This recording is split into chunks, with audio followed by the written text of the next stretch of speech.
hey, this was a good podcast, guys. We did great this time. Look at us, fucking it up. I think that can be our intro. How you doing, Campbell? I'm doing. What's the word, baby bird? I'm doing great. Love that for you. What does your sweater say? Everything hurts and I'm dying. I feel that, but in a fun font. And isn't that just very life? Comfortable. Yeah. Love that for you. You know, sans sweatshirt. I'm doing pretty good today. That's good. How was your spring break? I'm jealous that you got one. Oh, I was very impressed. I got one too. The only reason I did is because I had my candidacy exam literally at 4 p.m. the Friday before spring break. So all my grad school committee was like, take a break. And I was like, I'm already planning on it. Hey. So, but now school started back up. I'm teaching this term. And I am busier than ever. So I was really looking forward to this time with you all. Nice. I'm in the middle of moving, and it is again, and it is taxing on the human body. But we're doing it. We're getting there. We're making it happen. Doing the thing. Yeah. But there's someone else. There is someone else. A fun other laugh that you heard there at the beginning. Listeners, might I introduce you to the specialist once again, although technically also for the first time, the specialist of guests. Yes. Yeah, guests. My big sister, Jasmine. Hey, Jasmine. Ooh. Bow, bow, bow, bow. Love it. This is the crowd going wild. Oh, you're so amazing. How's it going, Jasmine? How you doing, Jasmine? Hi, everyone. Jazzy J. It's nice to be back, and heard. We're making a lot of jokes because Jasmine was on before. However, there is not audio of it. So round 2, Correct. Folks. Correct. Yeah. And with a different movie, a better movie. That's a very nice way of putting it. We had a great time, though. I thought, honestly, I think it was some of our best discussions we've ever had, but Agreed. It's lost forever, so it's fine. Yeah. Good thing we do this for us and not anyone else. Yeah, Facts. there were some real gems in that last one, like some real gems. It's fine. But it's okay, because now we're back with your actual favorite Disney movie. With my actual favorite movie. The Lion King. But we'll talk about that more in a second. Raven. Yep. Question for you. Mm-hmm. What music have you been listening to recently? I have been listening to a lot of, new jams on Spotify, new R&B jams and, chill R&B jams. So a lot of, Mooney Long, Summer Walker.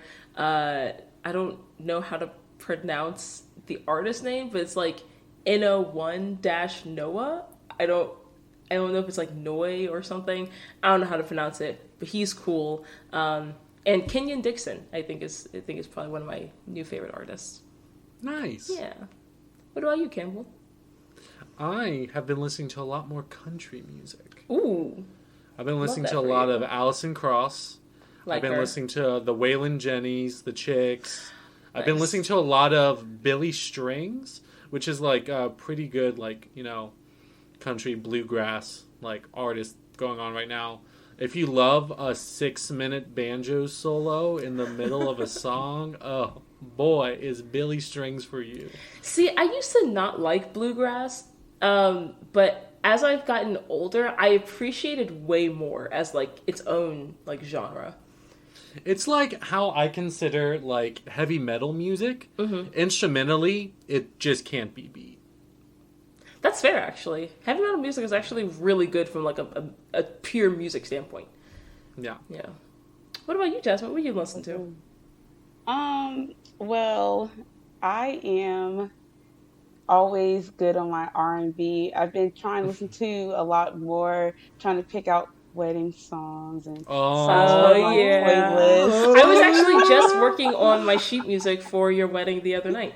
Yes, I'm so excited. I've been telling everybody. I'm on a wedding blog, a page on Facebook, and everybody's like, oh, does anybody have like a harpist or a violinist? And I'm like, I have a violinist. And she's my sister. And everybody's so jealous. And they're just like, oh, that's so lucky. And I'm just like, you're right. That reminds me, like, mom used to always pit me out, like, in college. I would, like, randomly call her, and she'd be like, hey, you're coming home this weekend, I got you a gig. And I'd be like, I have class, but okay. Right. That sounds like your mother. So, yeah, so I've been listening to, like, just a lot of songs to try to pick out for like, our playlist and, like, how it's going to go. So, you know me, I'm really old school, very R&B, very 80s hip-hop. Love it. And then, I always got to throw in my Meg and Cardi.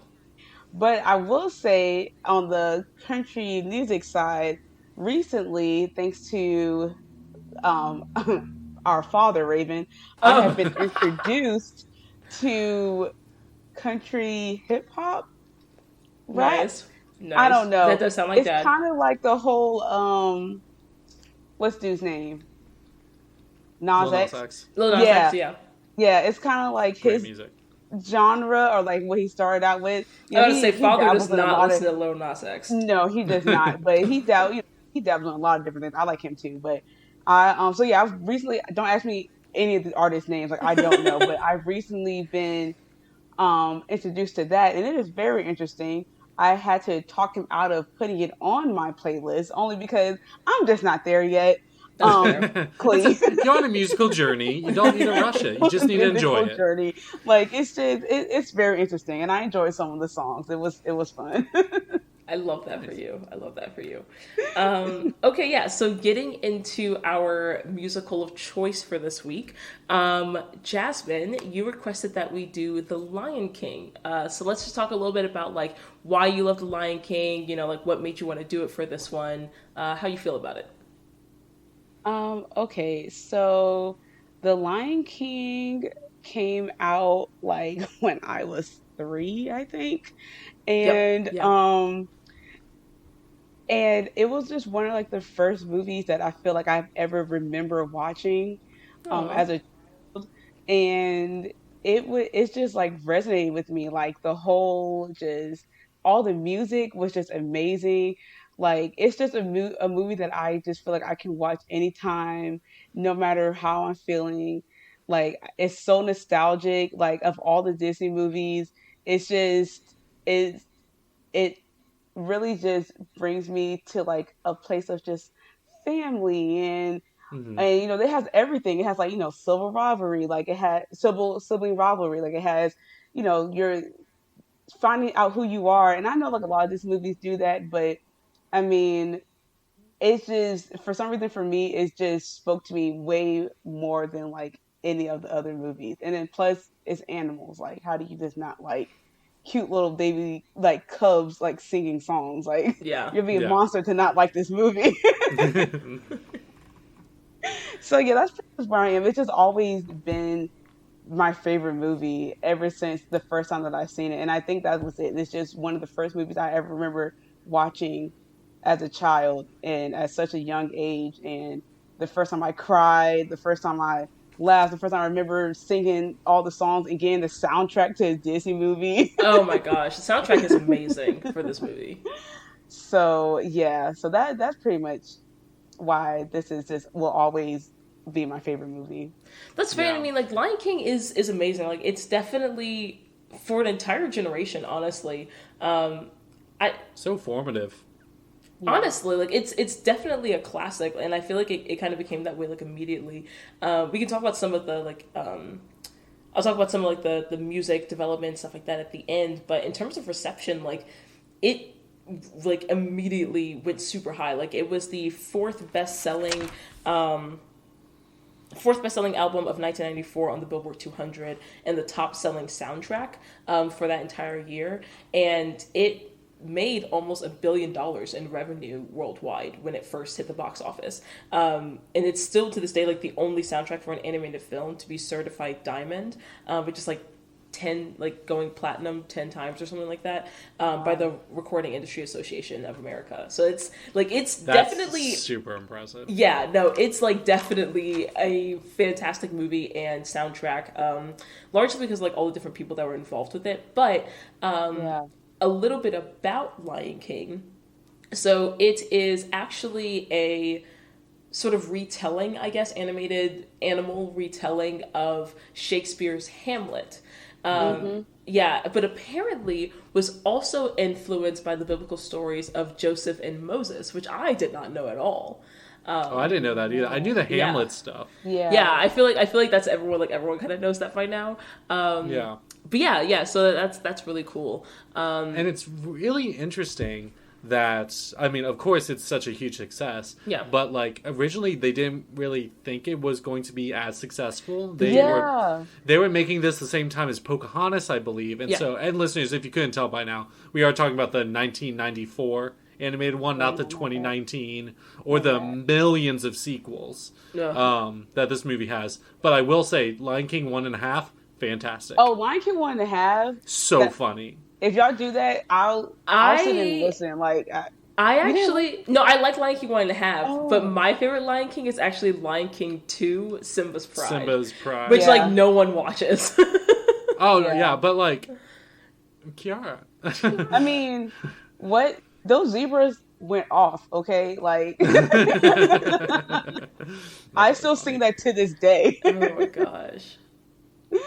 Yeah. Raven, would you like to tell us what we are drinking then? Oh, yes. Okay. So we're still, I feel like anytime it's my time to pick the drink, we never have a name picked out yet because I'm terrible at naming drinks. I think it's fun to do it together. Yeah. So name is still incoming. We'll talk about that in a second. But Campbell gave me the idea to do like a modified like whiskey sour. And so this is a sort of citrus forward whiskey sour. So we have 2 ounces whiskey, 2 ounces lemon juice. And a classic whiskey sour has egg white in it to like make it foamy and give it a little bit more thickness. I despise the idea of consuming raw egg in any shape or form.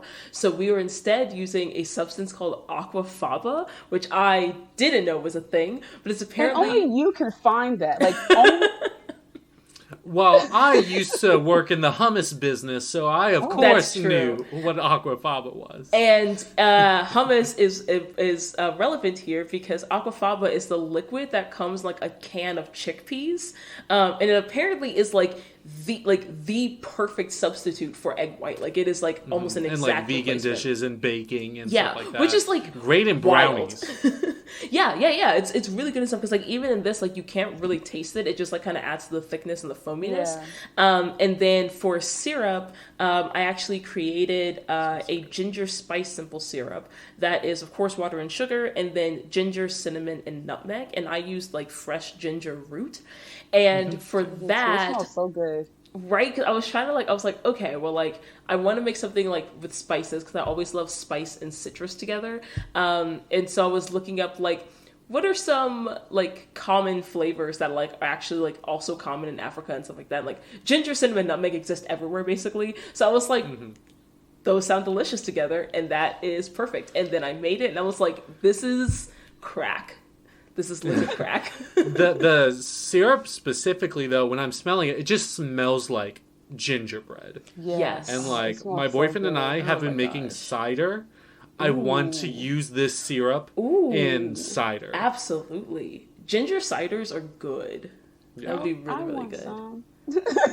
Okay. I'll make you some. He said okay. Yes. Sure. So for name, I'm thinking something along the lines of like safari sour, or like I said like sour on the Serengeti, but I feel like that's too long. What about Serengeti sour?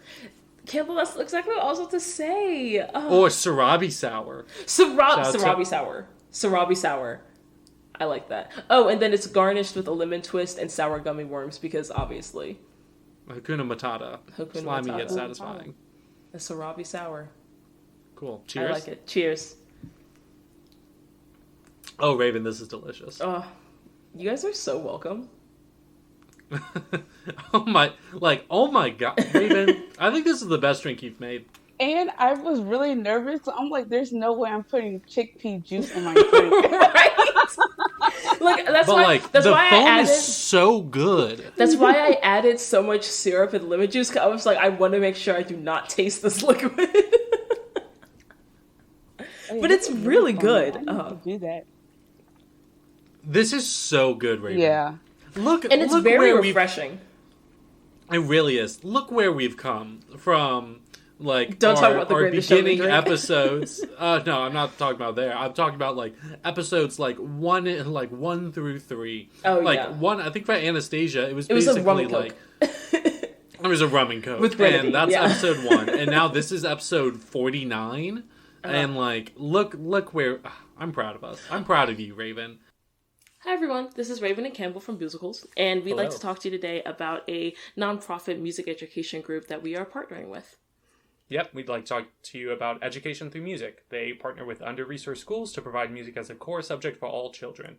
And they utilize music education as a catalyst to improve academic achievement, motivation for school, and self-confidence. Exactly. So they work with 52 different partner schools throughout New York City, and they work with them to institute sustainable music education programs by hiring qualified teachers, matching them with the school, and really equipping the teachers with the tools to succeed and be able to provide quality music education to all of the students attending that institution. So we think, from this podcast, we think it's incredibly important to provide music education to all children, that everyone should have access to it to help, really instill those lifelong passions that have been so influential for Campbell and I. So we believe that supporting this organization is the way you can support our podcast. Yep, and you can do so by going to give.etmonline.org/boozicles. Again, that's give.etmonline.org/boozicles. And yeah, you can really help these kids if that's what you're into. Support the youths. Okay. Shut up. Don't patronize me. Okay. I don't need you. Enjoy the episode. I'm done with this. Lion King. The Lion King. Okay. We start off with Circle of Life. That classic sunrise. Shout out to Carmen Twilly, the singing voice for Circle of Life. Well, before we get to the actual song, we hear the opening Zulu Chant. Oh, yeah. Yes. So we see the sunrise. We hear that classic just like screaming. But so it is a chant in Zulu, which is one of many African languages, being performed by Lebo M. His name is Lebo Hang Marake, but he goes like professionally as Lebo M. We're going to talk about him a little bit. Shut! We're going to talk about him a little at the end, because he's also like producer and composer and worked with Hans Zimmer on the score for this. But I am not going to say the Zulu because I do not speak that language and I would not get it correct. Instead, I will say the English. I was so disrespectful at the age of 3. We were all just out there. We were all just out there, just saying random syllables. If you're screaming loud enough, your heart is singing it, not like the words you say. It. And I think I was like 9 when I realized that was an actual language. Like I was just these are not just sounds that they're just saying. For some reason, it never occurs to you. They're like, these are like people that are speaking a language. These are people that are speaking their language, like saying words. And you know what? That's not our fault. That's Disney's fault. That's Disney's fault. Like that's Disney's fault. You should have included the translation. You should have included the translation. There should have been a pamphlet or something in the VHS case that reads, "Hey, this is a language, people. Please don't go around just screaming random sounds." On the Lion King blanket that we all had on the back should just like on the tag the like lyrics to. Oh, absolutely. Yes.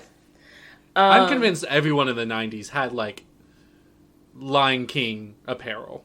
Oh yeah. Fully. Oh yeah. Yeah. Especially if not when the first thing came out, especially when like it became live, like the live musical. Oh, version. We didn't even talk about that. It's fine. Like we can talk about there's also a Broadway show that everyone knows that's also The Lion King. Yeah. And there's a 2019 live action version. Live action, loosely defined. I have a traumatizing story. Jasmine, we don't have to talk about it. It's okay. No, it's okay. No, Jasmine. I think it should be. I think it should be said since this is my sister and it's very relevant. Okay, look. And I was not making the decisions for the family at that time. What was that? What year was that? Like 2010? I don't know, but all I know is I think I was about starting 12 high school, years to come and say this, and I'm glad that I have the platform now. So back in 2010, I will mute Raven. Oh my gosh.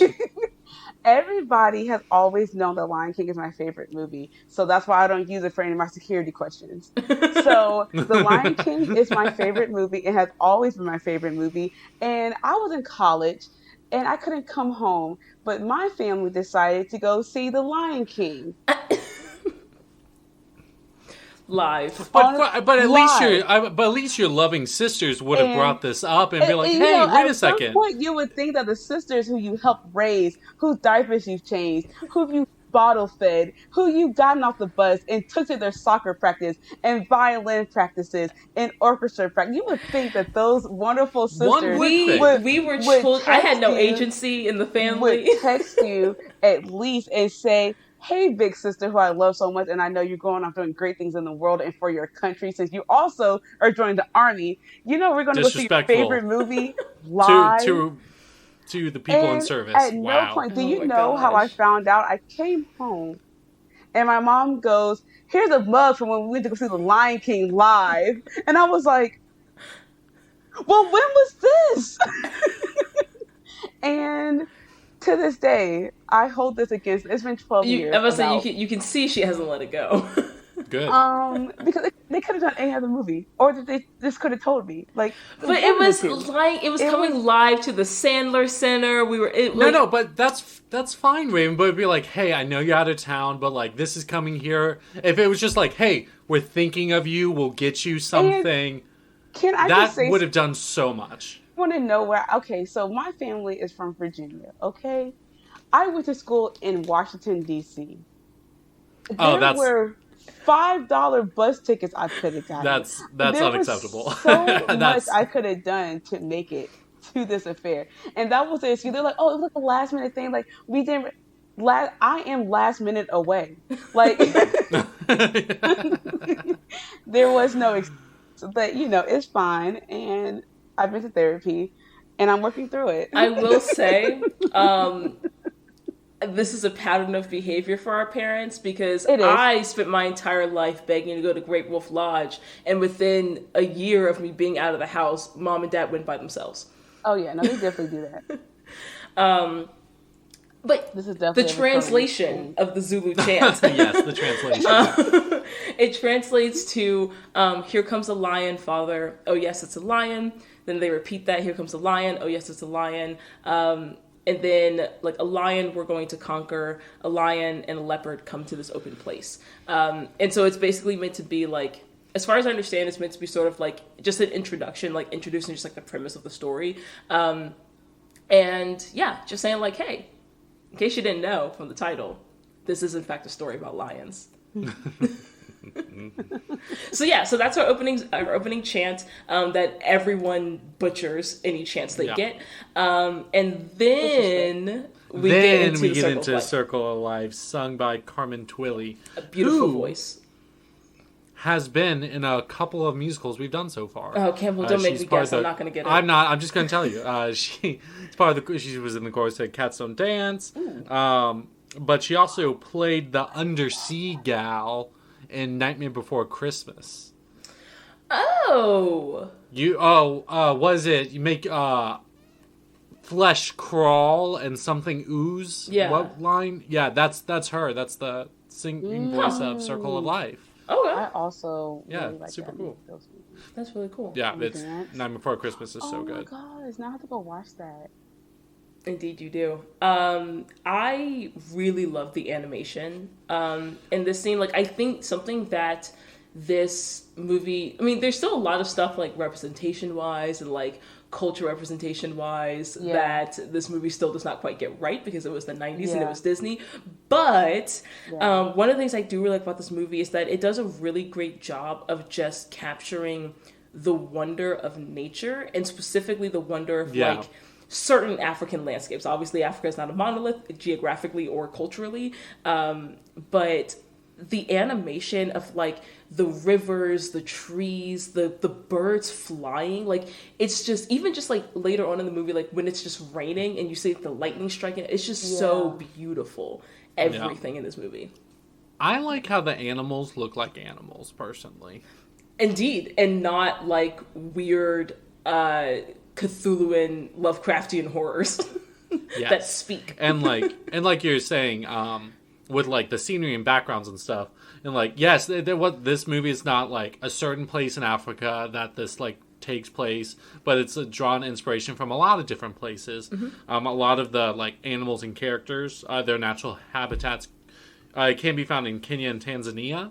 But there's the Simba rocks you can find in the Serengeti, and Kenya's Hell's Gate National Park was the inspiration for a lot of the landscapes of this movie. Oh, that's really cool. Wow. Yeah. And we can talk about, I guess, when we start talking about the characters, but while the opening chant was in Zulu, a lot of the characters' names are actually in Swahili. So as we get to them, we can talk about like what each of them mean. But for the actual song, I really love like the choir in this. Like I feel like it gives it especially as it's going over the landscape and showing the nature, it just gives it this like expansive, majestic sort of feeling. And it's so. It makes you feel like the whole part of like the whole big thing of the story is like with the circle of life, and like there's so much more than you to the world, and like there's so much more significance and importance, and like the music kind of mirrors that, I feel like. And like what Jasmine was saying earlier, something I haven't seen this movie in like such a long time. Yeah. And like with certain like musical cues and scores, I like felt things. I remember like I felt the first time I watched it, and like that kind of expansive like the world is bigger than you. I also found in another movie I saw as a kid. I think it's Disney. But did you ever watch The Rescuers Down Under?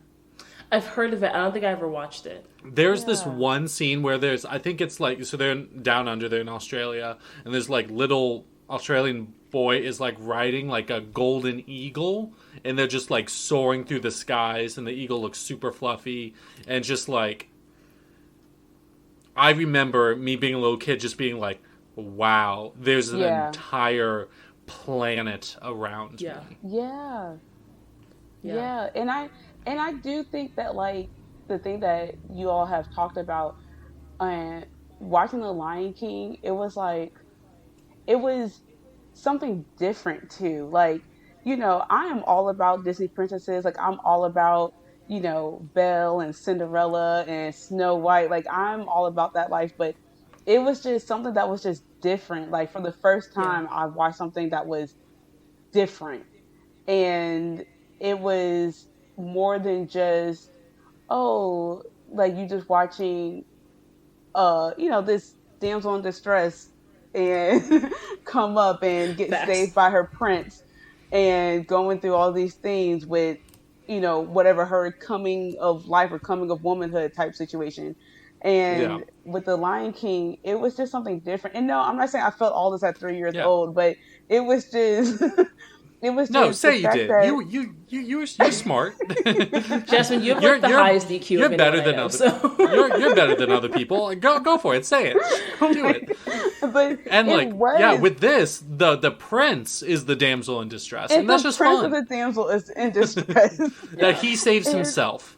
It was something that was just so different, and it's like every time I watch this movie, I just find a new reason to love it even more. Yeah, and. Like even now is like I said, it's always going to be like my number one like top favorite movie, just because of all of that, like everything that introduced to me as a child, and just like you all said, like the circle of life, everything that goes on the beginning of the movie. Like for me, I mean, we could have stopped after that. Like if that was the whole movie, I would have been like, yes, the Lion King. And like, I mean, like we'll talk about this. We'll mention it again at the very end. But it's just so cool, like the theme of like circle of life. Yeah. Like the movie starts and ends the exact same way. Yeah. Yes. It's cyclical. And can we just talk about how at the end of the circle of life, when like they bring up the title and it's like that drum beat, boom, yes. When the beat drops, we talked about it. We talked about it in Prince of Egypt. I love a final like definitive drum beat. Oh, the Prince of Egypt, that's my over, jam. And I'm like, ooh, yeah. Like I was like that. Literally, it could have ended with that, and I was been like, and all the other stuff after that could have been like part 2, and I would have still like the circle of life could have been the whole movie and just. doom. I'm like, yes, The Lion King. That's it. If it was like a Planet Earth documentary, but Circle Life is going on and like always rising the entire time, I'd watch that. I'll watch that. Yeah. Definitely. So a lot of these animals are like coming up to like the king lion, the head of the pack. Pride. Thank you. I don't know how I forgot that. Literally called Pride Rock. Whatever. I forget words sometimes. Feeling this whiskey sour. Already, it is. It's primo. It's so good, Raven. Oh my Oh, god. I do have a question right quick. What whiskeys did y'all use? I used Maker's Mark, which is like a bourbon whiskey. I used a rye whiskey that I got. It's from Crater Lake in Oregon. Yeah. So like a more like local rye whiskey. Yeah, I used this. It's called like Whistle Pig. I've heard of that.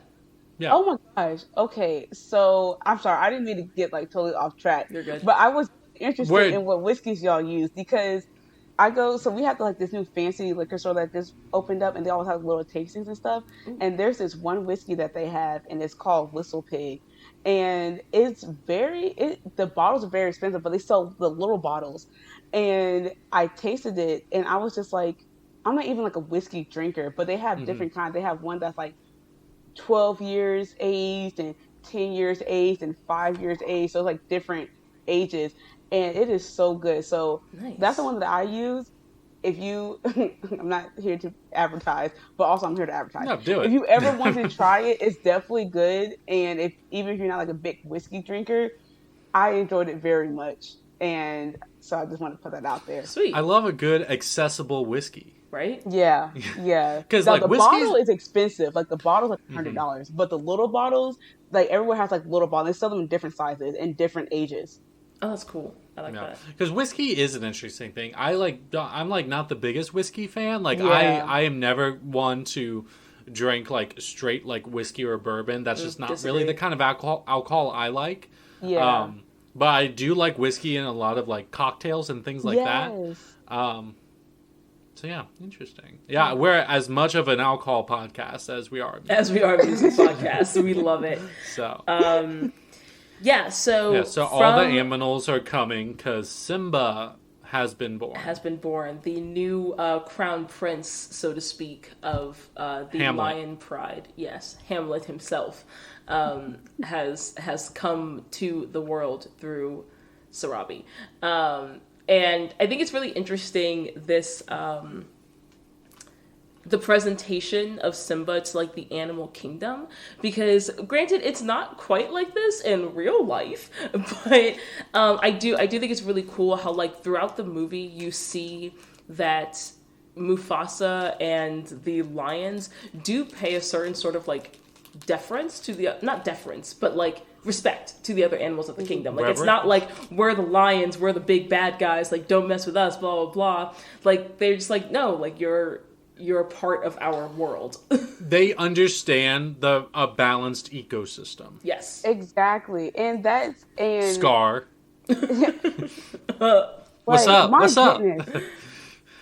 And you know what?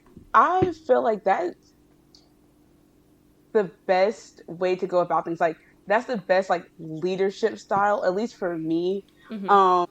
And I'm not saying the Lion King like, you know, made my leadership style, but like that definitely does. Once again, it just resonates with me because as somebody like being in the military and the fact that I have been in, like all these leadership positions, like everybody is not going to appreciate your leadership style. Yeah. Like there's people that's going to be like, oh, like you need to be, you know, top. Everybody needs to know you're top dog. Like first of all, I've always been of the thing, and this is what I appreciate about the Lion King. Like I've always been of the mindset, like if I have to go around and keep telling you I'm in charge, then guess what?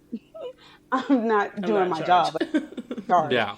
So the fact that they do, like I definitely notice that too. Like the fact that they do walk around, they pay everybody their respect. Like and you realize like when you get in leadership positions, when you become like I've been, you know, an assistant manager of a store, like I've been a company commander in the army. Like that's my leadership style. Like, I just treat everybody with respect, and you realize that people will do pretty much anything for you. Like, they would do their job. They would, if they're happy and they're treated with respect, like, even if you're the lowest ranking person, like, there's no reason to treat you differently than I would treat like my peers. It's like, no, like, we're all still people at the end of the day. Like, we're all still, everybody has an important job to make this system work. Yeah. And that's exactly.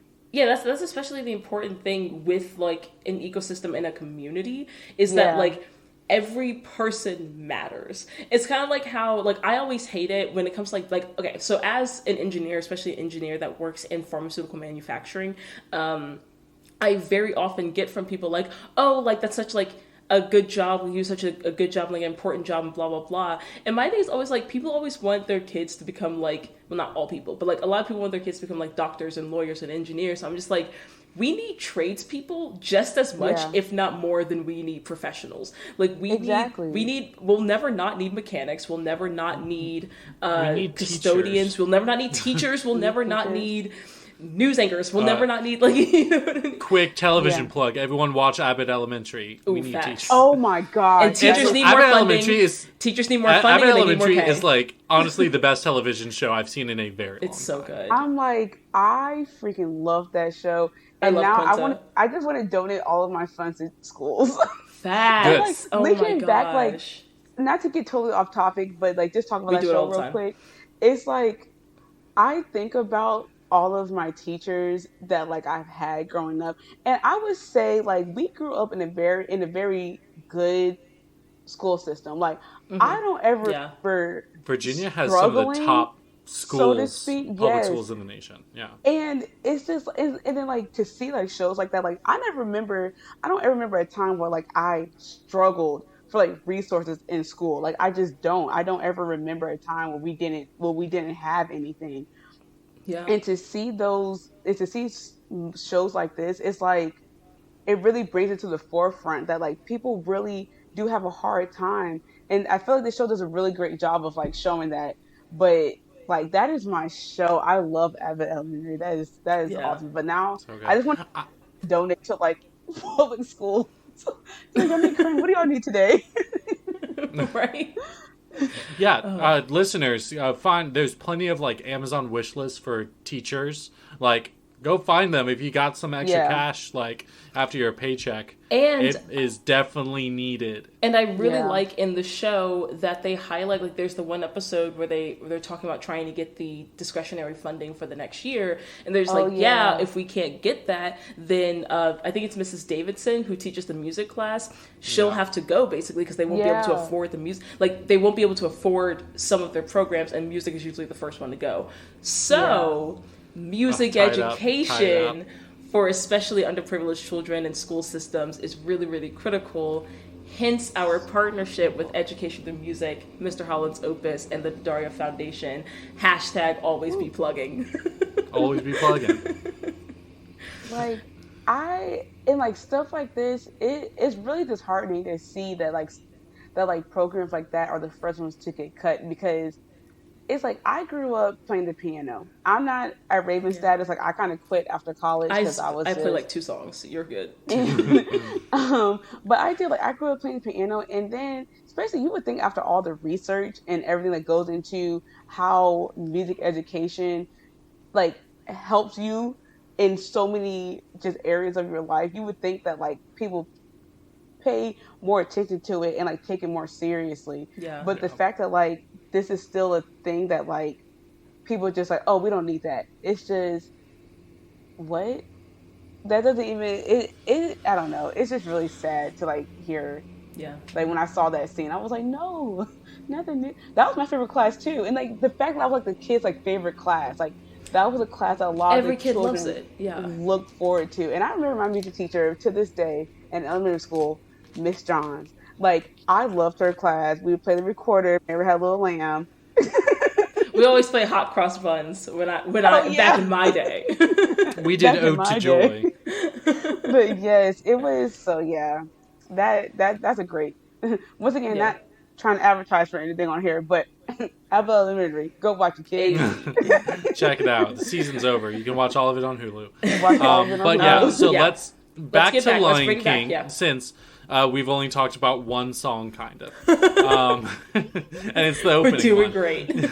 We're doing great. Doing fine. I do like after that drum beat when it goes to dark, it opens up and it's one smaller and quieter scene.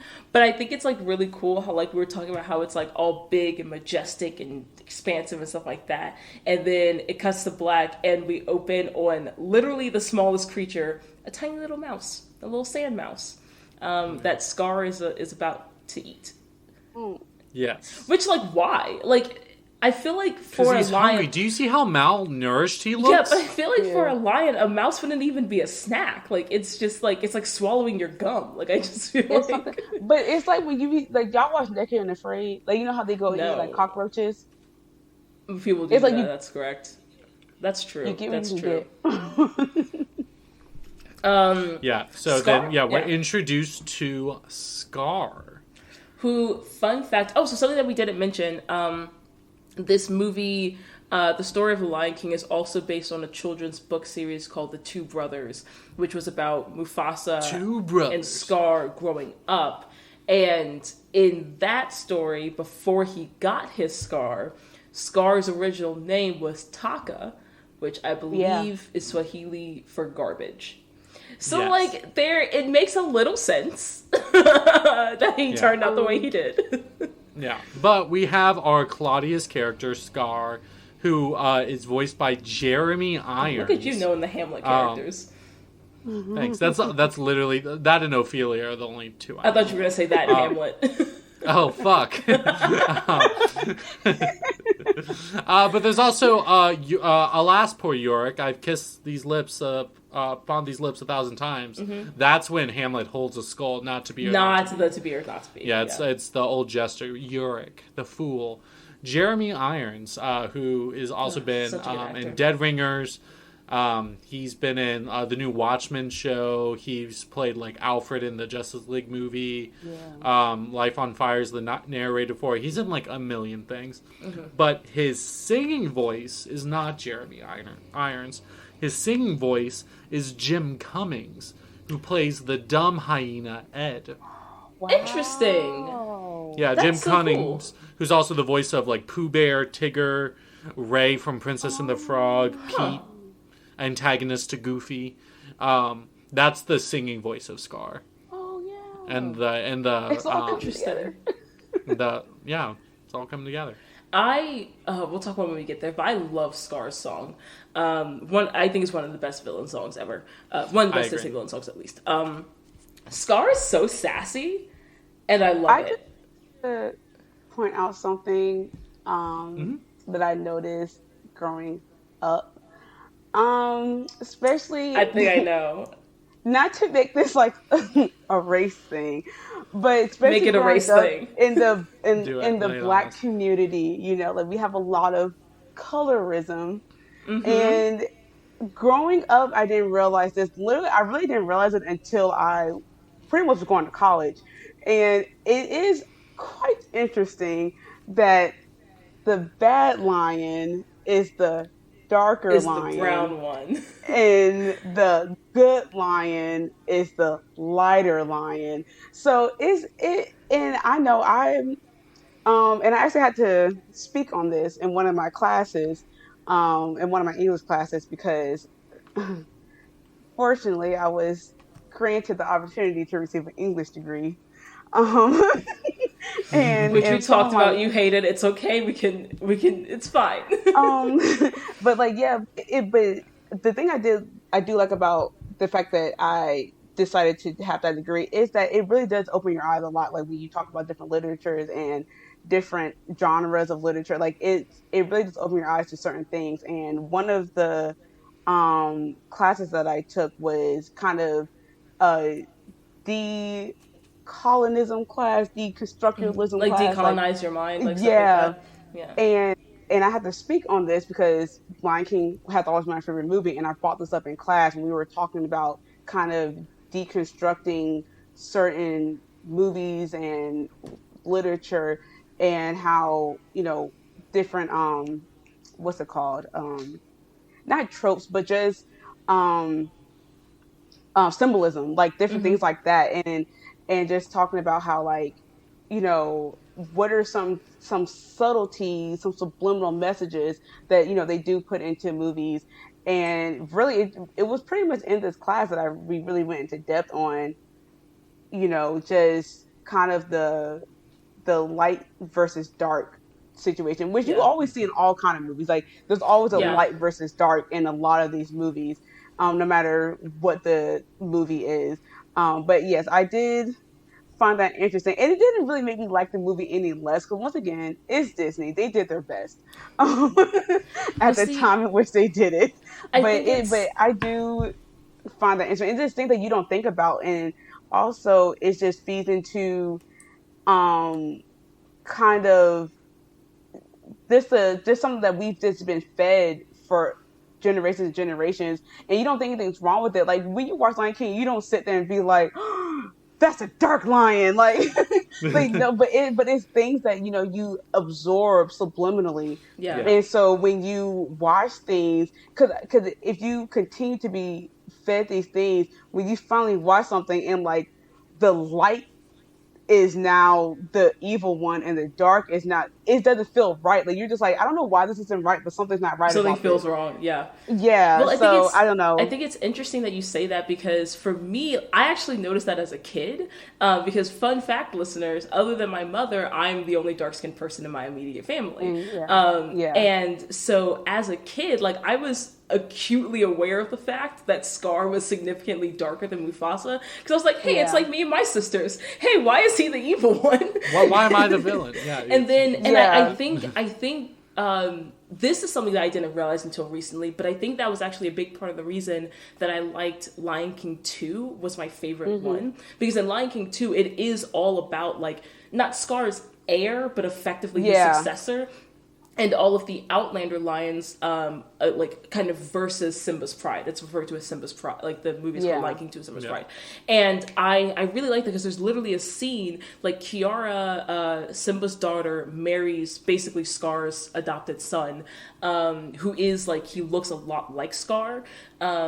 And there's a scene where they're all fighting, and Kiara literally says to Simba, like, he's like, oh, like, it's us versus them, or whatever, like that. And she's like, look, they are us. Like, look at them. Yeah. Like, what do you mean we're the same? And I think that was something that I actually really liked about that movie, because, like, I don't know if that was Disney being self-aware of the trope that they had perpetuated, Exactly. or if it was something else. But, like, I really like the fact that there was some attempt to be like, hey, this is not okay, Yeah. And I think that's very interesting. I think that goes once again into just, like, how society is, because like, you notice that as a child, just because you notice that something that looked like you, so to speak, was being represented in a way that you're just like, wait, that don't make no sense. why is that happening? But, like, for me, it was just like Lion King. Yeah. And then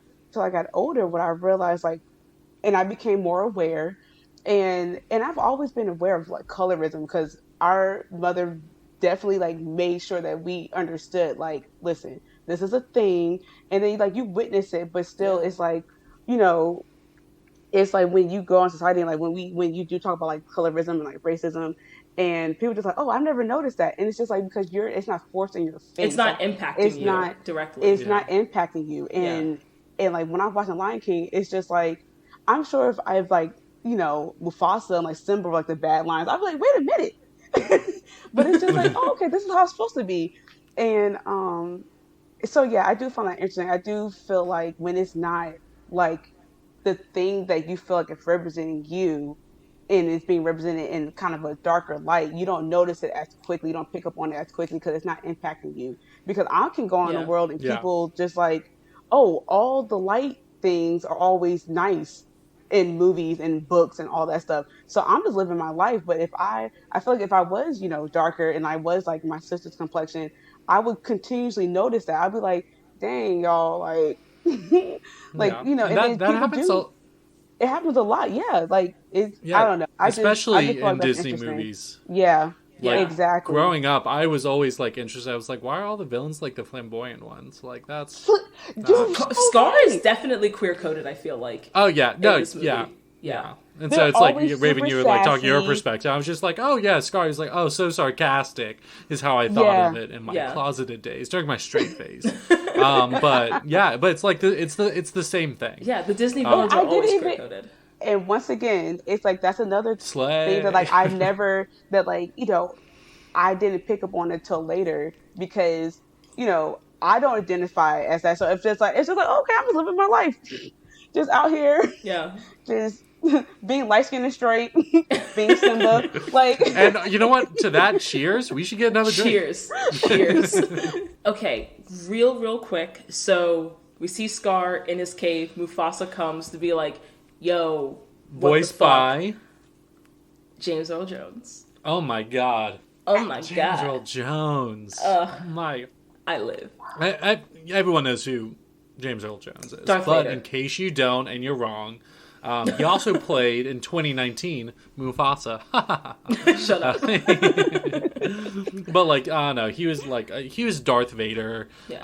I remember him the first time. Like $1,000 something for that role. Like, it's like ridiculous. Yeah, but like now he has like royalty like from multiple Star Wars movies and shows and stuff like that. This is crazy. Yeah, he was the narrator in Third Rock from the Sun, but I remember him. He was Mr. Myrtle in The Sandlot. And yeah. Also, he had the beast. I believe, and I could be mistaken about this, but I believe growing up, James Earl Jones had a severe speech impediment.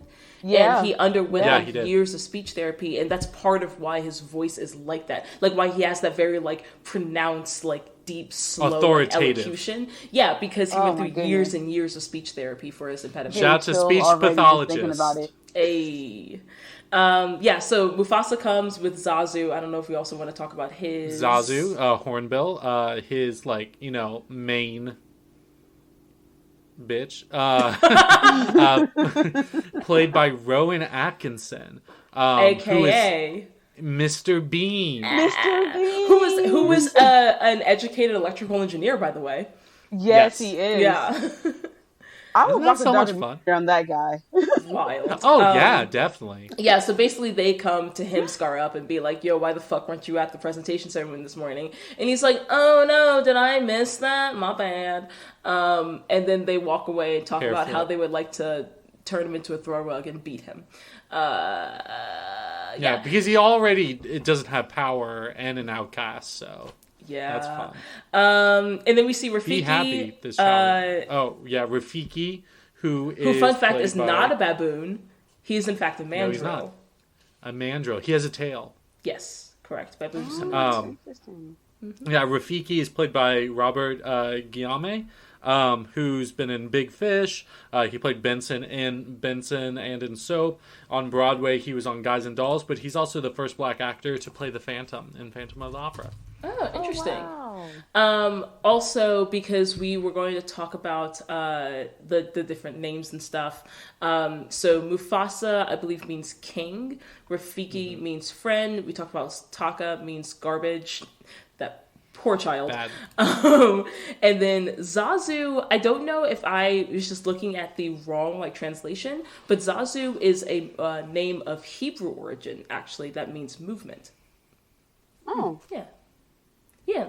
And so we see Rafiki up in his tree, and he's painting like he sees a little picture of Simba, and he does spiritual readings. I don't know. He's like a spiritual advisor. Yeah, he's like a prophetic advisor for it. Shaman. That's the good word for it. And on that, let's go get another drink before we talk about everything the light touches. Yeah. Clink. Clink. So we're at Pride Rock. It is early morning. We see Simba is living up to his age and bothering his parents before sunrise. Mm-hmm. And I love the way the scene opens with him just being like, Dad, Dad, Dad, hey Dad, Dad, hey Dad, hey Dad, Dad. And it's just that's a toddler. That's them. Yeah. Good old young Simba is played by Jonathan Taylor Thomas. who was the middle child, Randy, in Home Improvement. He's been in The Wild Thornberrys. He's been in like a million things. But the singing voice for young Simba is Jason Weaver, who in 1992, The Jacksons, An American Dream, he was Michael Jackson. That was my but movie. He was also Marcus, TJ's older brother, in Smart Guy. Smart Guy. Yeah. And it's also interesting because like when he like did this movie, Disney was offering him just like a flat like $2 million with like no royalties, but his mom's like, absolutely not. Yeah. Let's negotiate royalties. Yeah. And so like, I mean, it became such a huge hit. Like he's gotten pretty much that in royalties like since then, but like those royalties aren't going to stop. Exactly. So, shout out to Jason Weaver's mom, who's just like, no, smart lady. Absolutely not. Yeah. Like, and then we also crazy. have. I'm sorry. Sarabi. It's just crazy that like the two characters that like the two people that like play Simba are like the kids that like I grew up with. Like, you know what I'm saying? Like they were in like shows and things that like I grew up watching them, and like there's like playing like my favorite character in my favorite movie. I love it. That's awesome. Yeah. And then we also have Simba's mom, Sarabi, played by Madge Sinclair, who was, I mean, the queen in Coming to America. I need to watch that movie again. I just watched number 2. She was in Pros and Cons, Gabriel's Fire, but she also played Belle Reynolds in Roots, the docuseries. Incredible. Yeah. She's amazing. And I always feel like she's such a regal voice. Yeah. Like there's something that's just so like to match poised. James Earl Jones. Yes. Like you gotta it has to be a worthy pairing, and they definitely fit each other. Yeah. Like Disney did a great job, like with just the casting, like with the voiceovers. It's just for sure. Everything with Lion King just clicked. It just all came together. So we see Mufasa takes Simba out, and he's like, okay, I'm going to show you our entire kingdom. So, like, as the sun is rising, he's like, everything the light touches is basically our land. Like, that is our kingdom. And, like, someday it's going to be yours. Like, and he talks about, like, the sun, like, someday the sun will set on his time as ruler, and the sun will rise on Simba's time as ruler, which I think is a really cool, way to frame it. Because they talk about it later, but they don't believe that like anyone is ever like really dead, especially the kings. Like they believe that the kings live on in the stars, like metaphorically, and like basically watch over you and provide guidance and advice and stuff like that. So I really like the way they frame that sort of passing on. And the score behind this, I'm pretty sure the piece is called This Land. I think so. Hans Zimmer. And when I heard this again for the first time, my body instinctively was just like, pay attention, this is important. Like, just like, I haven't heard it for such a long time. It just completely moves you. Yeah. And we're going to talk about it later, but like the score... The score in this movie is really, really beautiful, especially the way Hans Zimmer uses strings in this movie. There's actually, I'll talk about when we get there, but there's actually a scene later on that I believe was also the inspiration. I don't remember if Hans Zimmer he didn't, but was also the inspiration for part of Black Panther's score. And like the scenes actually mirror each other. So we'll talk about that when we get there. Yes. So here's my thing, though. So Mufasa's talking about the circle of life. And he's like, oh, yeah, everything is like lives in balance and blah, blah, blah. And he's like, and Simba's like, okay, but we eat the antelope. So like, how is that kosher? And he's like, yeah, we eat the antelope, but then when we die, our bodies become the grass and the antelope eat the grass. I'm like, but the antelope's bodies also become grass when they die. So I feel like it's not the same. Moral of the story, then, your ass is grass. How about that? Your ass is grass and I'm going to mow it. Which, that's I can never figure out if that's a threat or a sexual innuendo. I mean, it could be both. Por qué no los dos? Why not the two? That's really funny, though. It's like, Antelope also becomes grass. And then Zazu arrives for the morning report. Oh my god, that's my jam. In which Mufasa just straight up lets his son attack his chief advisor for shits and giggles. Yeah.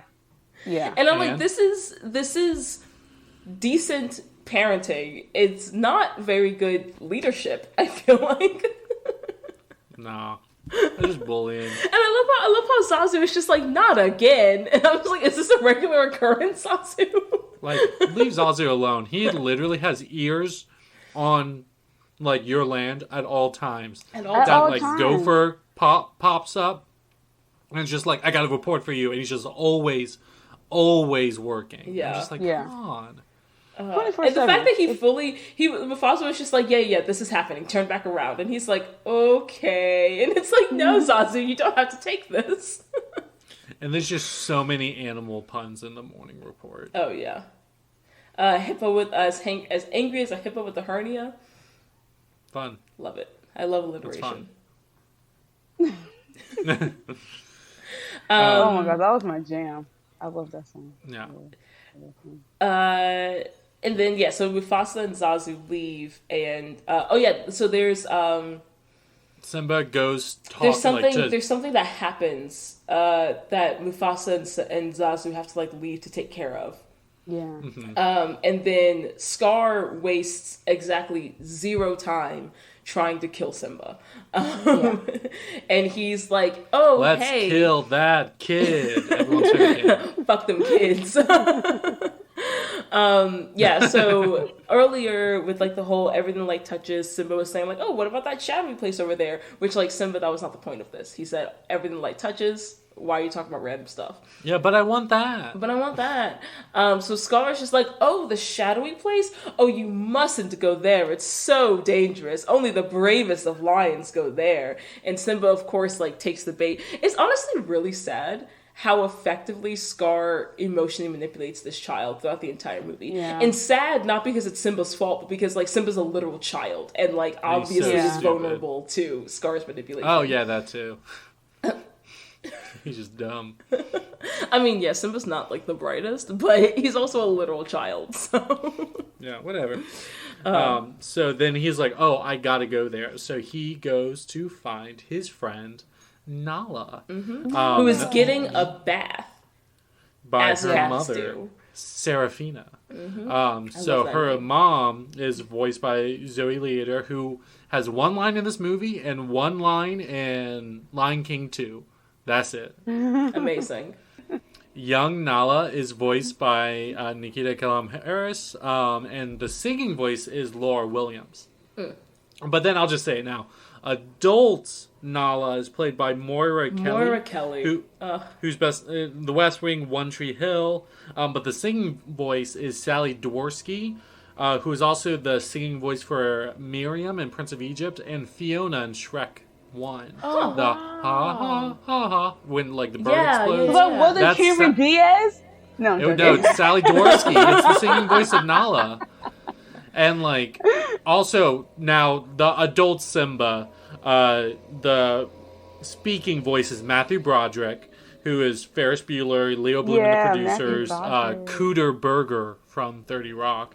And then the singing voice is Joseph Williams, who's been in a bunch of things, but he's also a composer who's composed music for Felicity, Roswell, but he's also he was a music arranger for Star Wars Episode 1, which I thought was cool. Huh, that's really cool. Yeah. Yeah. That's amazing. Amazing. Yeah, so Simba was hey, Nala, let's go play somewhere. And we're going to go to the watering hole. And she's like, what's so great about the watering hole? And he's like, bitch, if you just go along with the lie, I will tell you when we get there. And so Sarabi is just yeah, you can go. Yay! Zazu also has to go to Chaperone. They're boo, Zazu sucks. They're so mean to him. I mean, he is kind of a prick, but they're so mean to him. But at the same time, Zazu is just doing his job. He's doing his job, but he also really cares. When Simba gets in trouble, he says to Simba before he takes Nala home, Simba, good luck out there. Yeah. He really cares about him. He's just trying to literally just do his job. So as they're walking, we learn that the two of them are betrothed, and will someday be married. Affianced. Affianced. Which is my new favorite word of all time. And we eventually get into the song, I Just Can't Wait to Be King, which is such a fun bop. Like, just so catchy. Love it. And like the color, the animation immediately turns 90s into whatever blanket, crew neck sweatshirt, t-shirt, hat, cup you got from a promotional thing at Burger King. Yep. That's the color That's the color. screen is now. I also feel like an alternate name of this song could be Zazu Gets Continuously and More Creatively Fucked. Because he just like, there's no way Zazu's not dead by the end of this musical sequence. We all agree on that, right? Yeah, so there's a lot of cool like little like emphasis and stuff that I love in this song. So like when they're running through like the elephants like feet and stuff, and their steps are matching up with the drum beat. Just like little stuff like that. Boom, I love that. Yeah, I love that. So I just can't wait to be king. Basically, Simba is talking about how basically the world's going to be his oyster once he's king. Like, he's a child. He doesn't understand all the stuff that goes into it. And that's fine. He's just having fun with his friend right now. The thing that gets me is at the end, when Zazu is, one, under a rhino's butt, and again, dead, because he's a tiny, tiny hornbill. They run off, and Simba's like, oh, it worked. And I'm like, so you mean to tell me that a complex, impromptu, wildlife choreographed musical number was your plan? Right. To get rid of Zazu? Well, it sounded like it was Nala's plan. That's true, actually. Nala does have the brains of this operation, because it's definitely not Simba. I love the colors. I love how like big and flashy this scene is. Because I feel like other than Be Prepared, which is like flashy in a different sense. No, I feel that's like more camp. I feel like this is one of the few scenes of like you can get away with this, and like you always need one. You know what I mean? You always need at least one of these scenes, especially in one bright, colorful thing, so kids go, ooh, shiny. Yeah. So then Simba and Nala run off to the elephant graveyard. And, which, frick, I remember reading something about elephant graveyards, but I forget. But my understanding is that they do actually exist. Yeah, they do. They exist. Yeah. I saw it on a National Geographic thing. Yeah.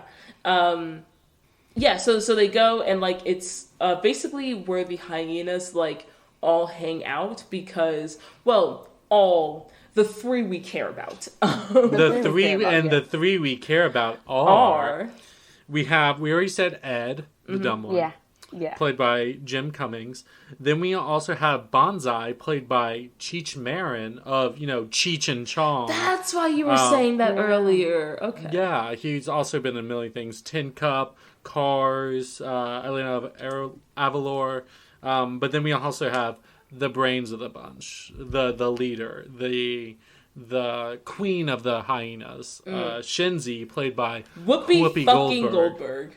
Yeah. Which, like, the episode we recorded before this was the 1997 Rogers Hammerfield Cinderella with Whoopi Goldberg as the queen. Yes. Which, like, I don't know. We've talked about Whoopi Goldberg so much.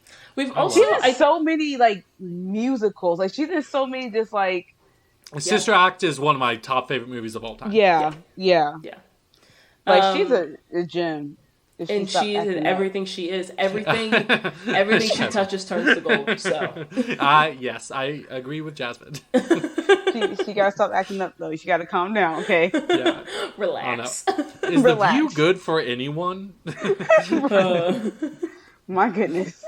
Oh, but no, Whoopi Goldberg is a gem. Like what? She makes no flops. Comedian. Yeah. And I do really like the interpretation of laughing hyenas as like bit comedians, like how they're just trading bit after bit, like joke after joke, one-liners, and I love it. Like in this movie, I feel like Raven, we would be the hyenas. Oh, for sure. That's not even a question. now I'm having But- ideas for Photoshop. Perfect. Hey. Can I just point out how, as a child, I didn't realize how big hyenas were. They're Like, huge. They're massive. Like, in this movie, didn't they seem like smaller than they actually are in real life? Yeah. Like, I Yeah. did not realize how big hyenas were until, like, I watched, like, documentaries. I'm just like, wait a minute.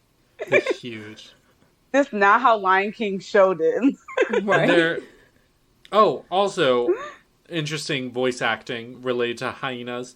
The lion roars, the hyenas, the actual hyena sounds, and the wildebeest were all voiced by a person. Oh, my God. Oh, interesting. Frank Wow. Welker. Hold on. I gotta Google that. No, I What's his remember that name? because didn't he use because some of the lion roars were tiger roars because they're actually more Yeah. powerful than lion roars are. Yeah. And some of Tiger them roars. some of them were Frank Welker making the sound effect with like a metal trash can or something. Yes. Yeah. It's like the combination of Wow. those are like the big roars in this. Yeah. And Frank Welker, he's the original Fred in Scooby-Doo. He like has now voiced Scooby-Doo. Megatron. He's played Ralph in Animaniacs. He voiced Curious George. Incredible voice actor. Amazing. Especially, I don't know, these voice actors that can like do animals, like what the heck? Alan Tudyk, Wow. where you at? Yeah. Wow. It's amazing. Yeah, so Nala and Simba are trapped by these three hyenas. I absolutely Cup love. sandwich. Oh my So god! funny. I love the score in You this call part. an oopid stay. Oh, yeah. when they're chasing Simba and Nala through the elephant graveyard, that sort of like shrill, frantic, like Halloween Town-esque chase sequence music is so, and we see it come back later on, I think, when Simba's being chased out of the Pride Lands. But yeah, it's so. That I might feel like be it perfectly- that might be To Die For, like a part of Oh that. yeah, no, it was score. you're right, it was the wildebeest scene. You're Maybe. correct. Yeah. Okay. But I just love the like horror aspect of like those shrill like strings. You know what I mean? Like the psycho effect and like all that stuff. Like it's just it works. I'm gonna look it up right now. There's this very specific instrument that plays all those noises in horror movies. It's like one singular thing. Horror movie instrument. Ooh. It is called what is it called? The water phone. I feel like I've heard of that. The what? The water? The water phone. It like I'll share my screen. Yeah, let's see what but that it like looks really, really cool. Screen one. Share.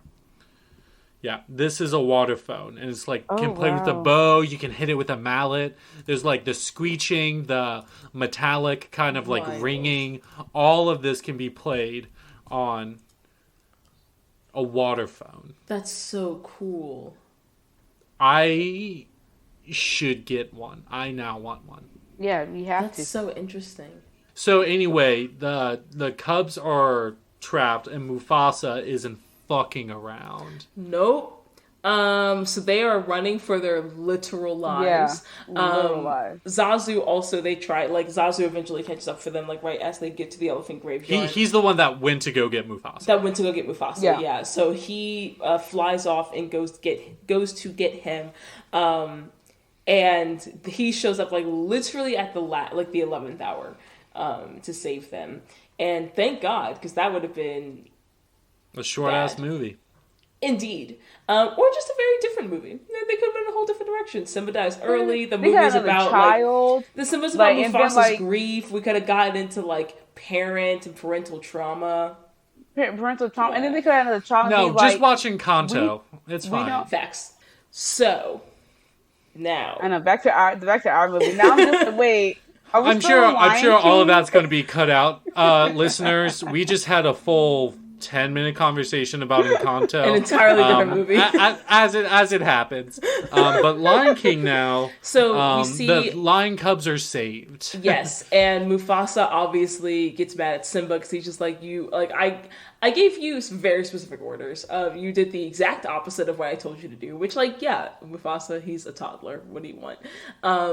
But So they go off, and Mufasa's like, Zazu, take Nala home. I'm gonna deal with this little shit over here. And we see some pretty direct symbolic imagery with Simba's paw like falling into Mufasa's paw, and it's just like the sheer size difference, and like I feel like this is the first moment, like it's a very literal, like he has big shoes, paws to fill, but I feel like it's also like after I Just Can't Wait to Be King, this is the first moment where Simba's learning, like, this is what it means to be king. Like, being king. Because at one point, he literally says, like, oh, I thought being king meant you could do whatever you want. And Mufasa's like, no, you have a responsibility to the people of your kingdom. And to yourself, but you have a responsibility here. Direct imagery of maturity. Yes. Mm-hmm. Yeah. Mm-hmm. Yeah. And that also goes to like just regular life. Like how often little are you just like, oh, I can't wait to be grown up. I can't wait to be grown up. I can't wait to be an adult. And you know, just like you said with the pause, like that was the perfect scene, the perfect imagery, and the perfect representation and symbol to like show all of those things. It's like, no, like you have a long way to go, and it's more than just, oh, I can sit back and live my life and tell everybody what to do. Yeah. And that is why I really, really love the dialogue of this scene.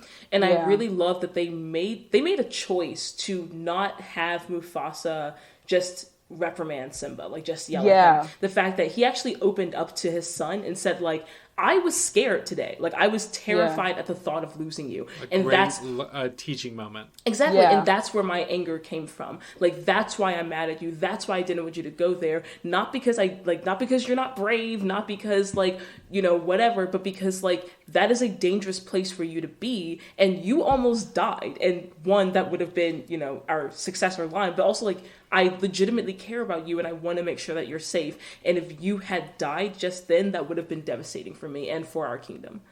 But if we can also say, like, I feel like if some of our parents were to do more of that, yes, like it would be totally different. Admit to your emotions. Admit to your emotions. Like, you're allowed to show emotions. We know, we see them. Right. Yeah. And that's the thing that, like, once again, like, you know, opening up in therapy, it's like, we've seen our parents' emotion in the form of us being disciplined. Like, it's just like, no, like, explain, you know, we never got a reason why. It was never like, this is why I'm doing this thing. It was just like, you did this and now you're being punished for it. Do you know why you're being punished? Not, do you understand what this did to me as your parent? And that's the thing, is that children, especially before a certain age, like, mentally do not comprehend event, cause, and effect.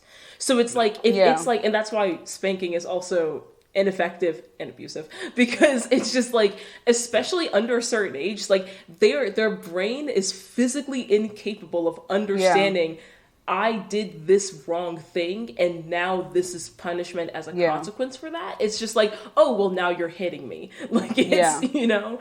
But yeah, I really like the fact that they took the time to actually show Mufasa having a true conversation with this child, and how, like, it actually ended in them having a bonding moment together. It didn't end with, like, Simba walking away crying. It ended with them actually being able to reform that bond and grow together as a father and son. And that, like, for such a mainstream Disney movie, especially one of the few that has a young male protagonist and is a coming of age story for a young male, I think that's just, like, absolutely critical and just, like, so good that they took the time to show that. No, I agree. And then we go to the hyenas camp, and they're just like, lions are so fucking dumb and ugly. I hate every single one. They're pieces of shit. And Scar's like, excuse me? And they're like, oh, no, like, no, we're talking about lions, not you. You're Scar. like, you're one of us. And there's this is the such fun line, just like Mufasa. Ooh. Say it again. Yes. So we get into the song "Be Prepared," which is one of my favorite Disney villain songs. It's just so theatrical, so camp. It has the traditional Disney villain lime green. It's got some fun fascism references. Yeah. It's like I was like, oh, the hyenas are Nazis. Okay, I got it. Okay, I'm with you. We get it. We get it. Hyenas are Nazis. Yeah. Well, they could be North Korean military encampments. Or they could like Stalin's like troops. Yeah. Either way, They could be purging people. Ugh. Facts. Authoritarian regime. Hey. We love a fascist. Oh yeah, all the time in movies. I love Campbell. We talked about this in a previous episode, but the line "My teeth and ambitions are bared," like that sort of. There's a rhetorical name for it. We talked about it in Wacko's Wish, and let me look at my notes. See, I love the fact that you could even remember that because we talked about Alanis Morissette. Yeah. I think it starts with an E. No, it's a solipsis. Yes, solipsis. And I don't know why, but the second you said, I think it starts with an E, my brain immediately went, oh, emphysema? And that makes sense. No. But anyway, this song is so good. I was recently listening to Sibling Rivalry. It's a podcast with Bob the Drag Queen and Monet Exchange. And they were like, at one point they were talking about this song and Monet Exchange starts like singing it. And Monet's background like majored in like opera performance. It was just so theatrical and good. And like she just like kept going. And I'm just like, do the whole song, please. So good. I like it because, one, I feel like there aren't a ton of... I feel like this movie has a lot of male representation, which for a Disney movie... About time. Yeah, which for a Disney movie is the minority very often. Like, I feel like in Disney movies, like, especially because they do, like, a lot of, like, women's empowerment, like, young girl and, like, female empowerment, which is, like, fantastic. We definitely need that. But also, like... It's okay to show a young male hero and a young male protagonist and a male villain. Like, it's really cool. And so I think that's one of the few male villains and male villain songs that we have in the Disney repertoire. And it's so... I think not Jeremy Irons, but who was the man that you said did his singing voice? The singing voice? Was that Jim Cummings? Jim Cummings, yes. Who also did the singing voice for Rasputin and Anastasia, I believe. Oh my god, that's so perfect because the theatricality. In the dark of the night, evil will find you. That is my jam. I love Anastasia. Yeah, and like the theatricality of this song, this vocal performance is just so good. Like, you even animated, like, you feel his like malice, you know what I mean? Yeah. His ire. Ooh, love that. Say it again. Ooh. And I love that final shot of like him, like the rock tower sort of, with like him, like all the hyenas below him. But like, this is the first time that like we really see... So we already knew that Scar intentionally sent Simba to the elephant graveyard to try to get him killed and like to kill Mufasa. Well, we learned that like right before this song, if you hadn't figured that out before. He was just like, we're killing them. That's the plan. We're just going to kill them. Follow me. And this song is just like, you really see all of his ambition, you know, come out through this song. And just like the lyrics are just, there's something about like that drum beat and like it has a very like driving, like almost staccato rhythm, you know, that I just really, really like. But like the singing is just so melodic and nefarious and like it's a nice like dark sound. It like when you have like an orchestra or symphony, a darker sound is like just more like fuller, like it really like builds upon itself and like supports itself, instead of like a brighter sound is kind of more like shrill. Yeah. Like timpani versus like bass. You know? Yeah. Yeah. Like oboe versus tuba. Oh yeah. And I really like the scene where all the hyenas are marching, and again how their footsteps are forming the underlying like staccato beat, and then they're singing in time with that. I just really like I've that. been in marching band. I can do that. They're just doing some drill. Oh my gosh. Okay, Mr. Band Geek over here. Yeah, I love this song. This was always like my favorite villain song growing up. I used to sing this all the time. Really? Yeah. I think my favorite villain song growing up was like, it was definitely my favorite song, but I was scared of her. Like, I couldn't watch Little Mermaid because I was scared of Ursula so bad. And I used to be scared of Ursula. Decades later, I was playing Kingdom Hearts and I was fighting Ursula. My mom saw it and she was like, "Oh, Campbell, don't get scared." I'm like, that's so mean to make fun of a small child for being scared still. That's what but like, do. hilarious. Like, I don't know, her comedic timing is just unmatched. She recently won like a March Madness like bracket thing. And I was like, "Oh, how does it feel to win?" And she said, "Familiar." So that's my mother. Okay, Mrs. Macaulay. Kelly. Yeah, and so then after this song, so we hear them like laughing into the night and into the darkness, and then we get to like basically the setup for Scar's big plan. So they're in the gorge.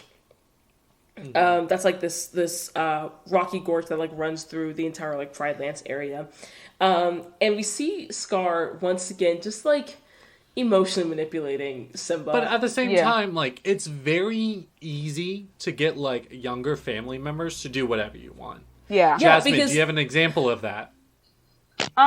So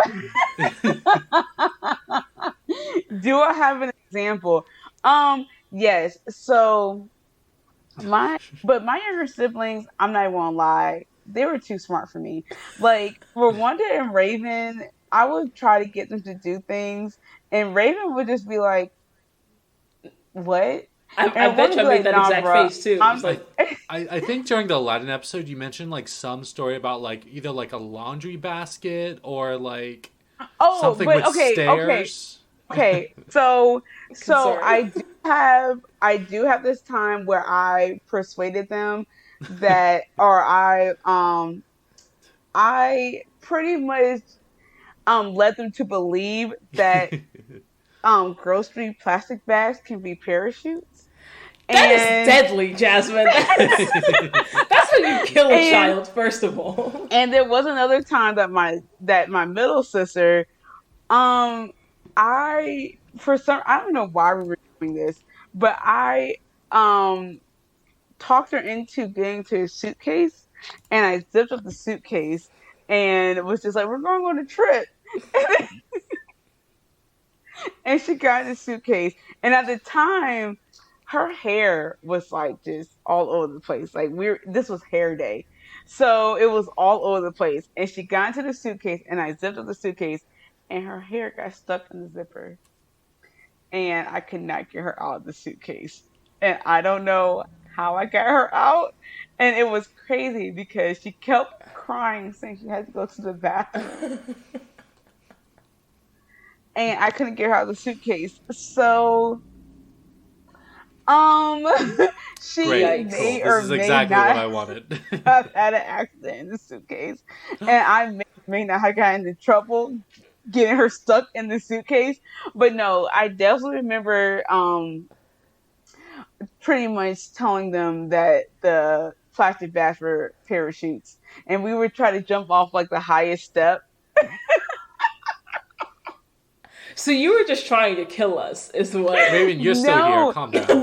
But I only have such a short amount of time because my younger siblings were not. I feel like y'all respected me, but y'all also knew when I was like BSing y'all. Like, y'all knew when I was just like, "Hey, let's do this." Y'all be like, "Nah, bro, like that was like trouble. Like, we're not doing that." And I could never just like I couldn't manipulate y'all. Like, it was one and done. Well, it's halftime, sports fans. I don't know why I said that. Anyway, it's Campbell from Boost Coles. I'd like to tell you all about Mr. Holland's Opus Foundation. This foundation keeps music alive in schools by providing vital support services to school districts and new musical instruments to underfunded music programs nationwide, giving underrepresented youth access to the many benefits of music education, leading them to success in school, and inspiring creativity and expression through playing music. There have been over 34,000 donated instruments and over 2 million students impacted by this organization. Some of the support services they offer are professional development for music teachers led by certified instrument repair technicians, and further community engagement and instrument drives, just to name a few. Again, Raven and I believe the best way to support us as a podcast is to support organizations like Mr. Holland's Opus Foundation that supports music education and the passion of music in our youth. You can donate at mhopus.org/donate. Again, that's mhopus.org/donate. Back to our nonsense. So Scar tries to kill a child. Yes. Yeah. And his father while he's at it. And so he's like, oh... in the gorge. You go ahead. Yeah, he has to wait there. Scar's like, okay, now for the surprise, I'm gonna go get your dad. And then he's like, while you're here, why don't you work with that little roar of yours? Yeah, little roar. While Simba's waiting, we see the hyenas just with these wildebeests, and they're like, no, we have to wait for the signal. They see Scar, the signal.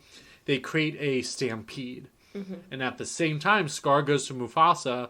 She's like, no, there's a stampede. He's like, yeah, I know. I was like, no, Simba's there. We have to go save him. Yeah. So Mufasa, Scar, and Zazu goes to save Simba. Mufasa jumps in front of the stampede, try to get his child to safety, while Scar just knocks watches. out Zazu. Yeah. Just watches. Simba is saved.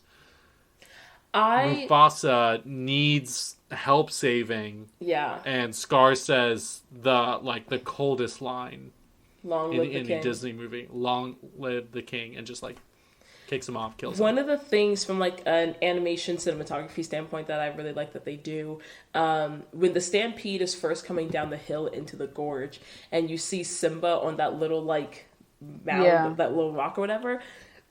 They do what's called a Dolly Zoom, which is a special zoom effect where it's centered on a specific point on the screen, and then that point gets closer. It zooms in on that point while the background zips away. And that's obviously you can do that with actual cinematography, but the fact that they did that with animation was really really cool, because it's really common in horror movies and stuff like that. And so I thought that was really cool that they did that. And was this, so when we get through and we see the whole scene with the wildebeest stampede and everything, and Mufasa on the ground, was this the first time that Disney had depicted, other than no, because Tarzan was after this, was this the first time that Disney had depicted a dead character on screen? Because there have been characters there have been characters that have died, but did we ever see the body after the death? When was Bambi? That's what I was about to say. Did we see her body? Bambi was older. Bambi was older for sure. Bambi definitely came out at least a decade before this, because Bambi was older than Little Mermaid. On-screen death in Disney. Not death, but dead body. Because we've seen deaths before, I believe. And then can we just talk about how Disney stayed killing parents? Facts. Well, but they're already dead in a lot of the Disney ones. Disney stayed, but the fact is that there's always a parental death. But here's my thing involved in Disney movies, and I get that it's because Disney makes obviously children focused movies, and a lot of their movies, especially around this time of Disney animation, was coming of age stories, which is why you had all the Disney princess movies and stuff like that. But my thing is there are many other types of trauma that a child or a person can endure that does not involve the death of a parent. Exactly. Apparently, Lion King is the first Disney animated movie to show death of a good guy. Some people thought Bambi, but the mom dies off screen. Yeah, she's not shot on screen. Dang, that got me too. Bambi was just horror after horror. Oh, there was in the Black Cauldron, there's a character that dies the Black on Cauldron. screen. I forgot about that. But you don't see the body afterwards. Interesting. Okay. Yeah, because when he goes up to him, I was like, wait a minute. I don't think we've ever seen a dead body. Yeah. A corpse? A corpse. Well, is it still a corpse? It's not a corpse. It's a carcass for an animal. Yeah. Yep. Fun fact, examining a dead body like for a human is called an autopsy. For an animal, it's called a necropsy. Called a what? A necropsy. Like necrophilia, but necropsy. Yeah. So I'm just like, why is it different though? Because it's called an autopsy because it's auto meaning self. Like if you're examining a human, like it's an examination of yourself. That makes sense. Yeah. Interesting. Yeah. Okay. So my note for this point of the movie was major bummer. Just like it wasn't not having a good time. I was straight up not having a good time. The score in the background to Die For that's playing, it's like incredible.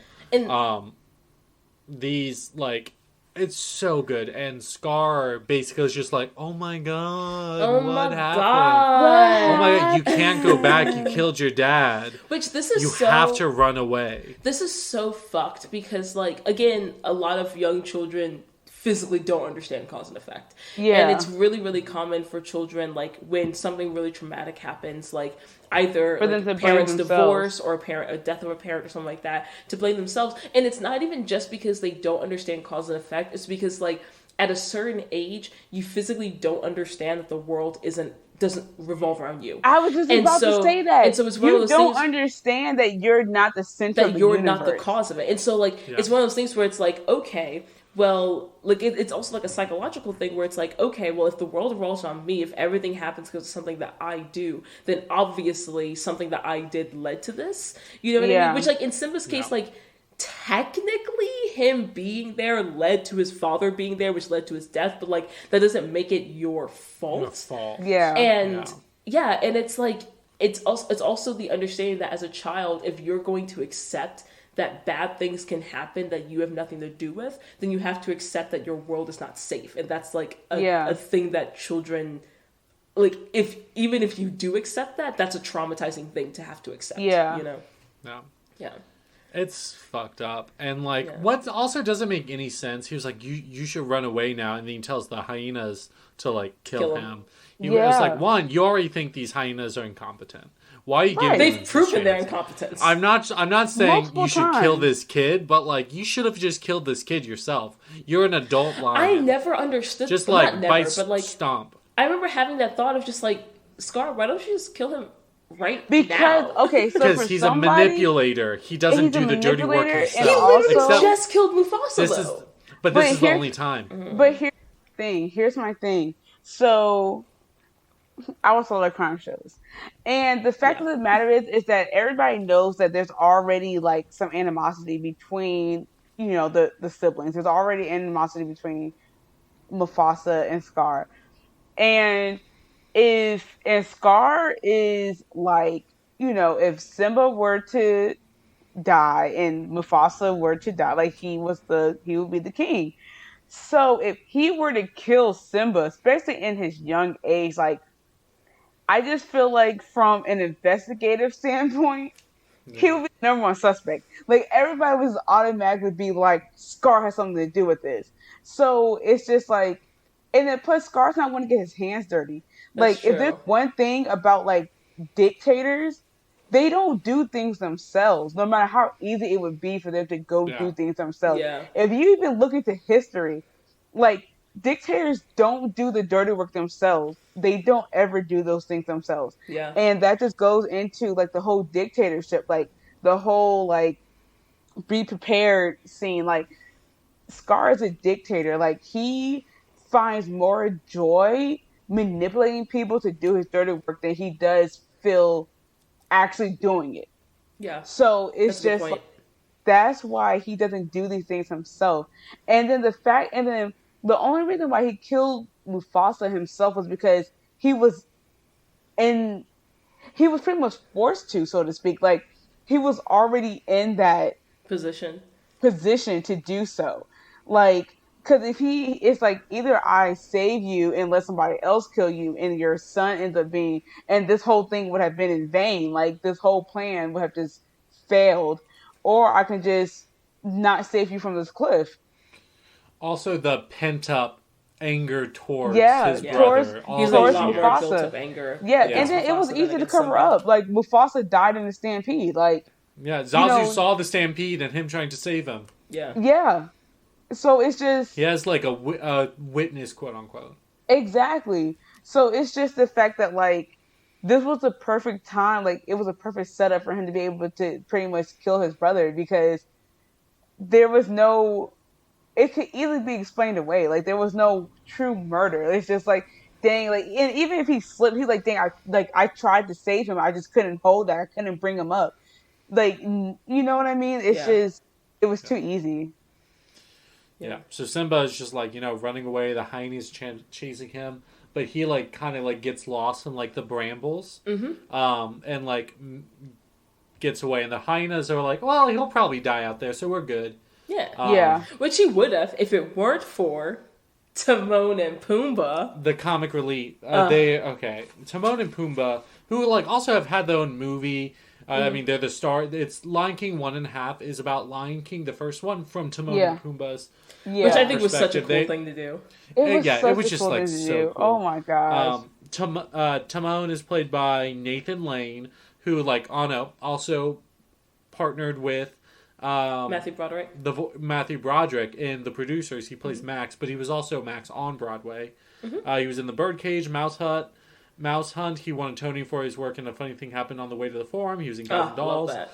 He was Gomez Addams in The Addams Family on Broadway. And then we have Pumbaa, who's played by Ernie Sabella, Sabella? One of them. Beats me. My apologies, Pumbaa. But he's like, other than the 2019 Lion King, who I think it was Seth Rogen.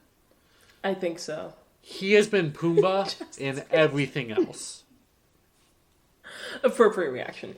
But he has also been in, like, you know, he was in some episodes of That's So Raven, Saved by the Bell, A Fine Romance. He's been in a bunch of stuff. Yeah. But I really love Timon and Pumbaa together. They're just like, they're the perfect... they prove two men can raise a child. This is a very dark movie especially for Lion King. Like, it's literally adapted from a Shakespearean tragedy. Like, so to try to work in comic relief in like a full comedy into a movie like this is like to be able to balance those tones and not make it just a completely tonally dissonant movie is like the really well done. I like the fact that they split it up like this, where it's like there's a very clear delineation of like Simba's leaving behind all the drama and pain and anger and turmoil of his past, and like now he's able to have this comic relief.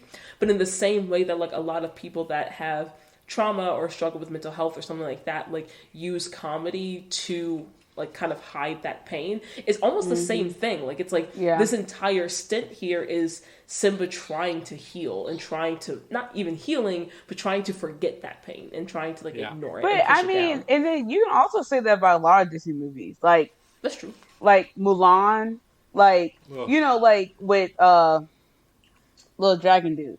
Mushu. And it's just like, Mushu. Like, but like in a lot of Disney movies, they have that tragic moment that's just like, it's hard for anybody. Like, first of all, once again, Disney is good for killing off parents. Like, I don't know why that's like their number one go-to.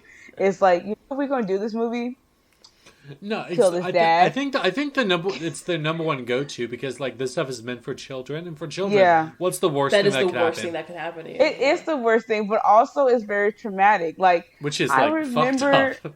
It is. Like, I just feel like, why can't I just lose my best friend? Like, you know, not even like them die. Like, why? No. I'm not saying like they die. I'm just saying like, why can't I just break up with my best friend? Why can't the dog really eat my homework? Like, you really just like kill off my dad. Like, Muffin really never ate our homework. She just walked all over and made it look bad. It's just like, there's other forms of trauma, I feel like, but I do get that. Like, I do understand that, like, Disney movies, these particular Disney movies are made for children, and that is the worst thing. That is the most tragic thing that can happen to you as a child, is for you to lose a parent.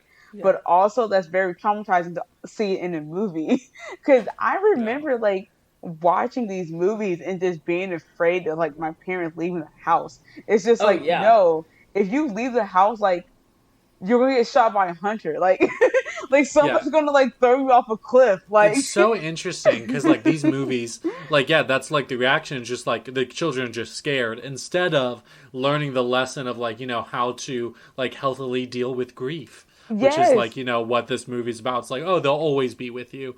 Be like, no, but like, no. I'm not emotionally mature enough I'm not to like, ready get for that that lesson yet. now. Like, no, like if my parents is gone, they're gone. But it's So also the like, fact that a lot of these Disney movies do have like that comic relief after like a tragic moment. After like, like I keep bringing Mulan. Like after Mulan, like left her whole family behind to go like fight in her dad's place. It's just like she had Mushu with her, and like even in Pocahontas, like she had what's the raccoon's name? Anyways, she had I want to say Switch Scratch for some reason. It's just like she like all these movies that have these like heavy traumatic tragedies in them. They all have like a slight like comic relief. Like even in Frozen, like you had Olaf. Like it's just all these movies that have like real life trauma in them. You have these characters that just allow you to kind of work through that trauma. Yeah. Laugh through the tears. Yeah. Yeah. And especially I was going to say they like it's really interesting because like these Disney movies bring a lot of these issues. Yeah. Like to children for the first time for a lot of them. But then it's like, I mean, Disney's not supposed to be parenting your children. No. They see these things, they're exposed to this, and then it's on the parents to have conversations with them about this kind of stuff. But a lot of times it's just like, some of which don't. Yeah, sometimes just like put a movie on and then it just wrecks you emotionally. And then you know what? You're just gonna be sad. And that's just sad. That's the way it is. Do. That's just the way it is.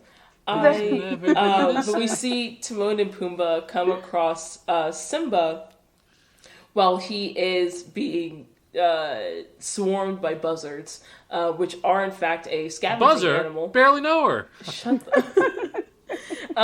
the line I love. So they get away from the buzzards. They like splash some water on him to help wake him up and blah blah blah. And they're asking him like, "Hey kid, what's up? What are you doing out here? What's your deal?" And he's like, why are you here? Like, what happened? He's like, something terrible, but I don't want to talk about it. Good. We don't want to hear about it. Like, goddamn. Right. Just don't give a fuck about this. Don't put your emotional burden on me. Because, I mean, that's their whole life. Their whole life is not dealing with their emotions. Like, it's just like, True. No, like, we came here to run away from your problems. Yeah. And so it doesn't matter what your issue is. Like, this is not that place. So it's like, I agree with them. Like, no, we made this paradise for ourselves because we had issues. And as we saw in Lion King 1.5, they had their issues. Digging tunnels, dig tunnels. Oh my God, that's my jam. and it was just like, they had their issues. Don't bring your issue, no matter what it is. Like, no matter what it is. Like, whatever you went through, this is not the place to bring it to. Like, you gotta leave that shit behind. Yeah, leave it behind. And it's funny because as a severely emotionally repressed child, I looked at Hakuna Matata as like, oh, yeah, this is the lesson of like, there are no worries, everything's good, it's all cool. And then watching it today, I was just like, this is not good. This is not Which is interesting because I feel like that's what was the main takeaway for children for this. And just be like, oh yeah, don't worry about it. Yeah, and now watching it as an adult, I'm just like, no, like it's so good that Nala comes and I like the fact that later on when he says to Nala Hakuna Matata, like everything's fine, like sometimes bad things happen and you just have to deal with it. And she's like, no, Simba, you have responsibilities. There are things that you have to do as a person. Yeah. But we do get into Hakuna Matata, which is like classic Disney. Yeah. It means no worries. For the rest of your days. Yeah, it's our motto. What's the motto? I don't know. What's the motto? Probably philosophy. Hakuna Matata. But it's definitely like the most the highest advertisement for like repressing your feelings, Oh and Facts. yeah. it's just and like running away, and on the one hand, on some circumstances, it works. Like there's just They were certain happy. that you just like don't stress about. Like you can't stress about everything. Like you can't, but to like just not stress about anything. Like this young child just witnessed the death of his father.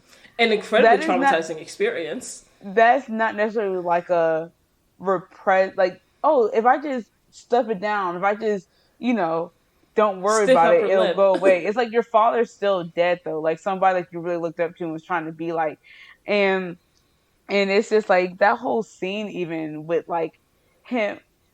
What I was a whole wreck. Like Yeah. after just like watching him realize his dad was dead, like and him like trying to go under his paw and Yeah. everything. Like that whole scene like wrecked me. Like if I watched that today, I would cry. Like he was really just like just trying to get that last like this can't be real. Like Yeah. I like what is happening, and like I said, like trying to get that last like fatherly hug, that last fatherly touch from his dad, like and just to show up and be like, oh, somebody's telling you like, don't worry about it, and it reminds Everything's me of fine. I don't know if y'all have seen those like what is it that one at Better Help or Better Talk, something like Uh, that, but yeah, Better better help. health. Better health. Better Yeah. Help like I don't know if you see those commercials where they're just like oh everybody has this advice and when you're depressed or like you're like need help and they're just like oh don't worry about it, it'll be better, like there's people that's worse off than you. It's like this is kind of how like Hakuna Matata was. It was just like oh don't worry about it, like you'll get better, like It's like this sometimes it doesn't get better. it Sometimes it doesn't gets get better, substantially worse. it gets worse. And the fact of the matter is, even after all this, after all the bugs you eat, after all the songs you sing, after, all the hippos, all the warhawks that pass gas at the stream, like your When he was father's a still young dead. warthog. Right, young warhog. Like Speaking your of father is still like dead, like it's just speaking of that young warthog and going in a vastly different direction. So I always thought it was weird that Timon didn't want Pumbaa to say the word fart in the song. But then I remembered that we used to not say fart. We Yeah. used to say poot. And Jasmine, Oh. do you That's a good word. remember the song our family made up for whenever someone farted? yeah. Would we like to Excuse perform me? it for Campbell? So okay. And to this day, our father sings this He song, still sings this song. and it. Okay, I can do it. So anytime anyone farted, they would announce it by saying, I pooted and it stinks. It's gonna make you weak, so you better get away from me. And then everyone would literally- recite it as a chorus. To this day, my dad still like we got over it like this because if you understand, like we were like in elementary school and middle school when we made this song up, so it's just like an 11-year-old, a 8-year-old, and like a 5-year-old like just singing these songs about pooting. And it was funny because we did make that song up, and like now, even to this day, like I'm 30 years old, like it's been like over 20 years.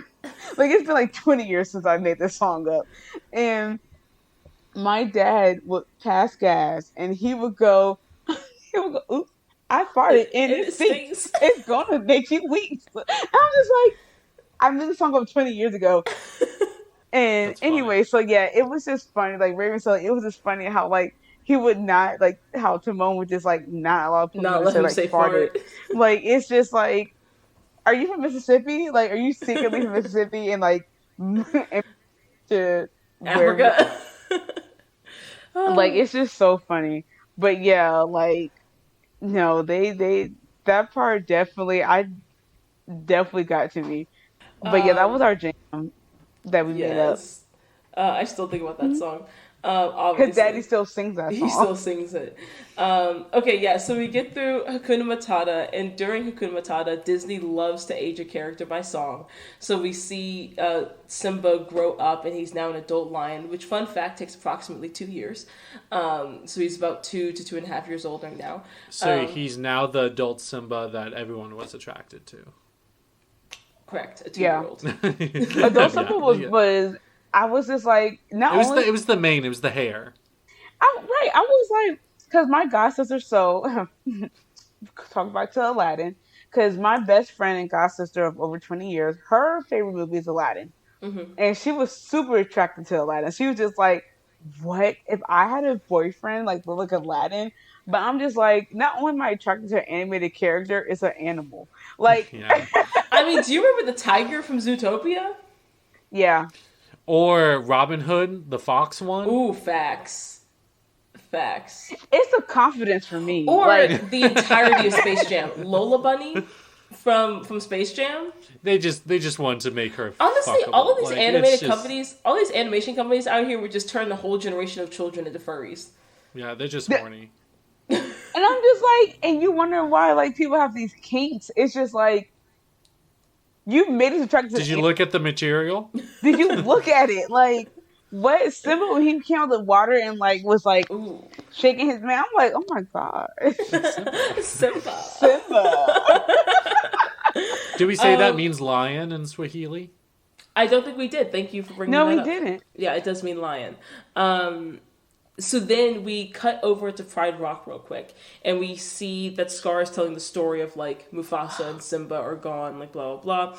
And I'm just like, this is my part, I'm just like, I understand that he's a good actor, but how does no one even, like, suspect? Well, I feel like Zazu maybe supports the story some, though. That's fair. Because I feel like he felt like he witnessed it. Yeah. Okay. That's fair. And like we do see like now like current like after the aging like the Pride Lands is just ruined. Oh yeah, just like wrecked. Yeah. Zazu's in a cage singing. Yeah. Well, that's later. After I wrote down Hot Simba. It's a small world after all was my next note. Oh. You're right. World after oh God, no, anything but that. Yeah, because that song sucks. Yeah, so then... And there's, like, no food, no water. The lionesses won't hunt. Which, here's my thing. I think, wait, did I write this down somewhere else? Oh, yeah, I wrote that down later. But it just kind of bothered me that with the whole, like, Scar ruining the Pride Lands and stuff like that, like, I get it's a Disney movie and there was a specific story they were trying to tell. But in real life, the lionesses would have just killed Scar. Yeah. Oh, yeah. Because, like, lionesses are not helpless creatures that are, like, bound to the not. whims of their lion. Like, they're the huntresses. I just feel like, I feel like it fit in, like, our narrative, like, our society. Like, oh, he's the king now, so we have to listen to him. But it's like, nah. Yeah. We have a patriarchy, so these lions will. Yeah. Yeah. Like, I remember being, like, older, like in middle school or in high school, and realizing that like the lionesses were the ones that hunted, like the ones that were just like they were the warriors, bosses. Like like it was just like, oh, okay, and I really didn't early on, like as a child, like I didn't get that in this movie, but yeah, like I was just like, okay, like they definitely would have. Scar would have been gone. Yeah. Like, there was no way. And I'm like, maybe because he has so many hyenas, like, he was able to keep them in check. Like, I don't know how that worked with the hyenas. That's true. He did have, like, hordes of hyenas, so, like, maybe. Yeah, so it's just like, maybe they kept the lionesses in check. Because I feel like there were scenes where they were just like, yo, like, we could take this dude out. And the hyenas would be like, can you? Like, you know what I mean? Like, and plus... Once again, not even realizing that hyenas were like this is huge. Yeah. Yeah. Like what? No. Like that was crazy. But then we get back to Timon and Pumbaa and Simba looking under the stars. They theorize what they are. Yeah. Pumbaa's correct. And you just like see Simba. No, they're fireflies. Yeah, you're right. Simba just like, brings up something from his past and then he just like dismisses it. Yeah. Just like, Not even dismiss it, laughs at him. Which, I know we all feel that. Like, I feel like everyone's been in that situation at some point where you're just like, oh, that's cool, just all of my lived experiences. Didn't the grass look so comfortable? So comfortable. I love a good grass field with no bugs. No bugs. Well, they would have eaten them, so it would be bug free. True. Would be fine. Yeah. I love laying in the grass when it's like cool, especially when it's like a summer day, but the grass is cool and it's like the soil is like damp but not like wet. Love it. And there's just like something in the air that Rafiki finds out that Simba is alive, so he's off to go find him. Well, it's the flower petals from when Simba like fluffs on the ground. And like the flower petals, he like, I don't know how he does his shaman stuff, but he figures it out that Simba's alive. And has a whole celebration by his damn self. But then Pumbaa the next day almost gets wrecked. Pumbaa's face when he sees Nala, and then when Timon is just like, Pumbaa, buddy, what's wrong? The physical delivery of the line, she's gonna eat me, just the way he like shrieks it, it's so funny. Best line delivery of this entire movie, I feel like. And I don't know, Nala's gonna fuck him up. And then I think what I learned most from this movie is the phrase "go for the jugular." I think I learned that from this movie. Yes. And I didn't realize that. I was just like, wait a second. Also, can we talk about the fact that Pumbaa, a warthog, was able to evade Nala for any amount of time? She's malnourished. That's fair. That's true. That's fair. And she was by herself. Like, true. They usually do hunt packs. I feel like they hunt in packs and they maneuver animals into. So she was by herself. She was malnourished. Pumbaa is a healthy warthog. He been eating Who good. saw her coming. Yeah, that's true. That's true. Yeah, and then Simba and Nala are fighting, gets pinned down. They start fucking. Oh, that's later. Yeah, well, about to be, and they realize who each other are, and then it's really funny. Timon says the lines like, "Got your lions crossed," like your lines crossed. Mm-hmm. Fun. Also, good puns. We talked about Simba, but Nala, she was really pretty. Okay, like Nala. Can we talk about those fuck me eyes Nala gave him during "Can You Feel the Love Tonight"? Okay. No, I want to say this. Okay, because I was watching this with my boyfriend. I was like, yeah, now it's going to be the sex scene, and we get to "Can You Feel the Love Tonight?" And he said, no, it's not a sex scene, even with those bedroom eyes, are the words he said to me. And I can never let that go. I was like, that's funny how we all did you just say bedroom eyes? Because I call them sexy eyes. I'd be like one time I went on this cabin trip with like my couple friends, and we were like a cabin in the woods. Yeah, Jasmine, that's literally the setup for a horror story. Oh yeah, but I was prepared because I watched them, so I know what to look for. Cool. But we were in the cabin. It was in the mountains, which I don't think that's any better.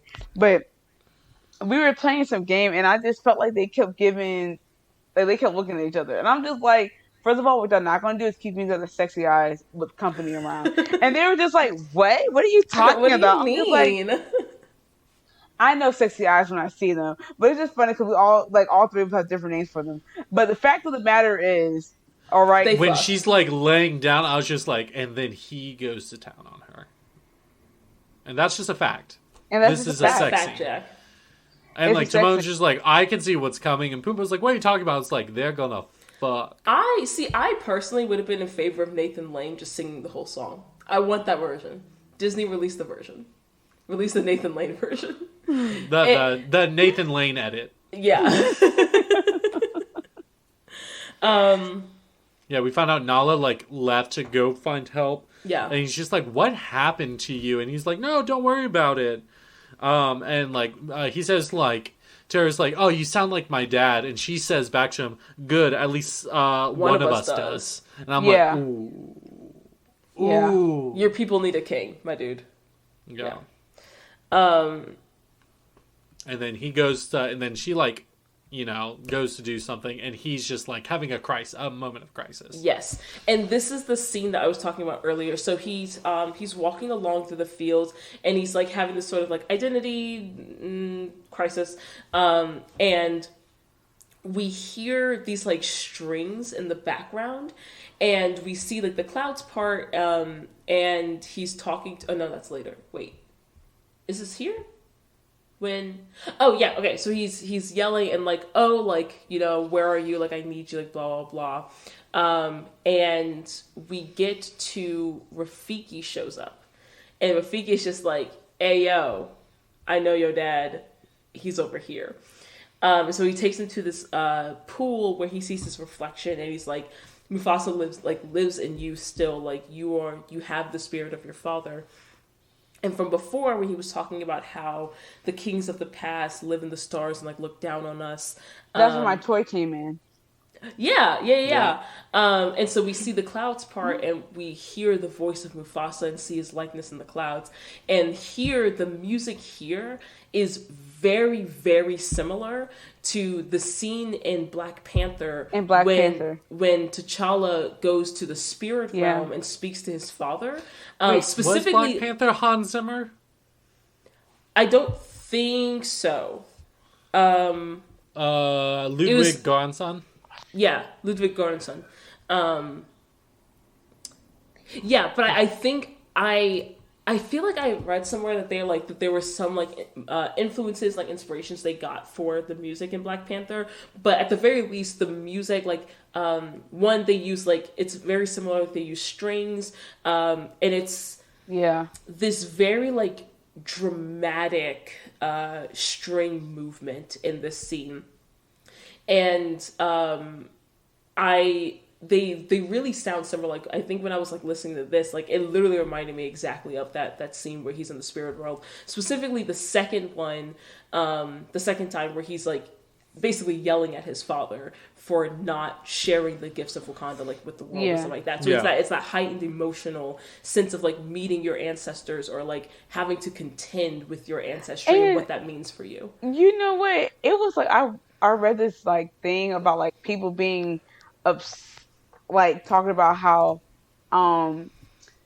Black Panther was like super similar to the Lion King and like all the other stuff. But I'm just like, but you also have to realize like what culture or cultures they're pulling from. Yeah. Like you can say the same thing about like a lot of American movies or a lot of European movies. Like they are very similar with each other because they have the same background. It's just the same story told different ways. Like you have, so it's just like Black Panther is meant to be of like an African culture, like, not saying it's just like you said, like not saying it's like a monolith. Like we know that there's like different cultures and different people and different just everything that comes from Africa, just like it is of any other continent in the world.